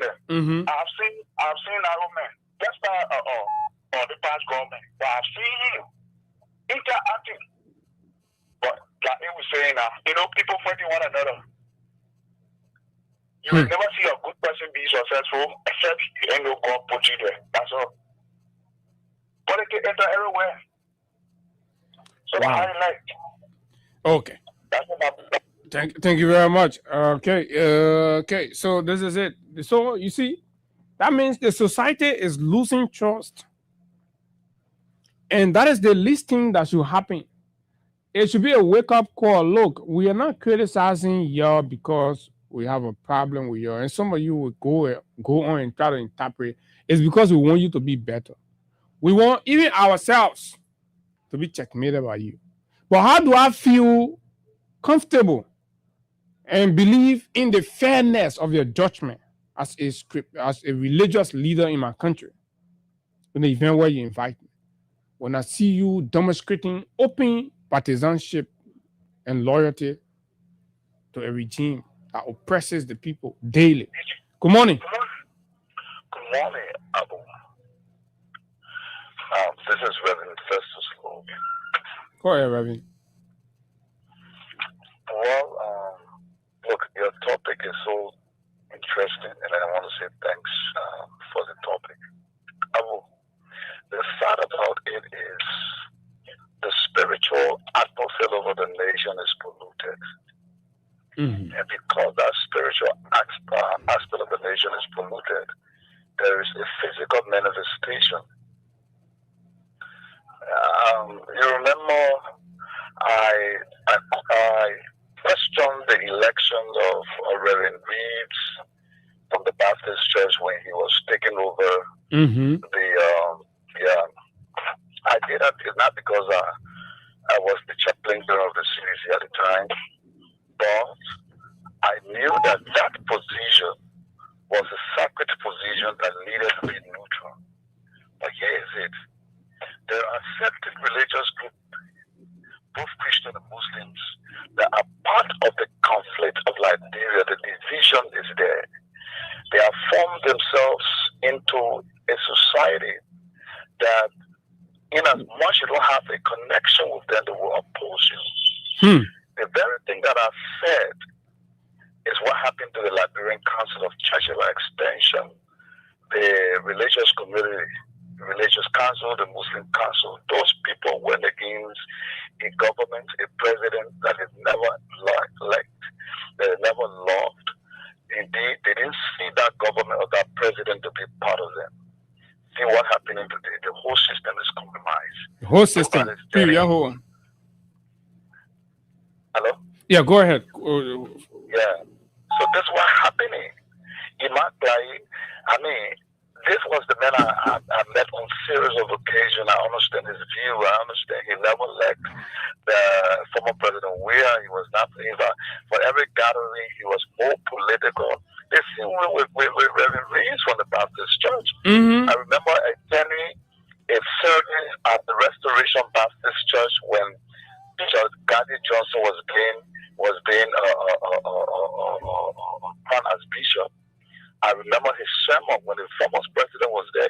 That entire sermon was against the former president. This is a man who become a body that should be neutral. So this is a serious, spiritual polluted. Okay. Part of us, pastor, inclusive myself. It's a serious issue, and we all have to talk about it. Thank you very much, Reverend.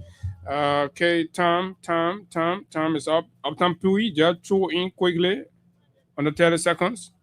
Yeah, thank you. Good morning. The thing is that I will be honest with you when I pray that a country that does not have any future plan of one generation, right? I'm going to go nowhere. Number one. And two, it's sad to say, but I have to say, the entire country, I mean, on the larger scale, there's no integrity point in Liberia. Not integrity in Liberia. The private sector, to the church, to the government. I'll be honest with you. I'm a businessman. I'm not telling you. I know who I'm there with now. So there's a complete breakdown everywhere. The country is broke. We don't have a country. We had to stop from nowhere. I had a broke again. Because you see, look, they said the rule of any society is the family, right? Mm-hmm. If people don't have control of the family, what do you think will happen when they move into the larger society? We don't have no society. Okay, my brother. The church. But it's time, man. My problem is big. Yeah, the problem is big sometimes. I mean, but thank you very much, my brother. But the last places that we count on, when we see them going, and like regularly and normally, we have to raise the issue so that they themselves sit and say, "Oh, this." I mean, we are kids to these people. We are kids, so they shouldn't just look at but look at what is making us to say or speak the way we are speaking. And sit down and make a reflection. Chief Imam Cry, sit down sometimes you reflect. See, consistency is key. There's plenty of scripture that supports that. Humanity is not defined by being good to one set of people and placing a blind eye to the suffering and denial of another group of people. And you think it's justified. Our politicians can justify that. For you to be there as a spiritual leader and you provide justification and covers for that, sad. Where do we run to? You go to the court, no here, no there. You go to the police station, no way. You go to the church, no way. You go to the mosque, no way. You go to the chief imam, nothing. You go to the council president, zero. Where do we go? Our parents are crying, they're confused. Folks, that's how we like to go home. One fine day, it's all going to be better. Until we see you tomorrow, do have a wonderful time. Bye-bye. Freedom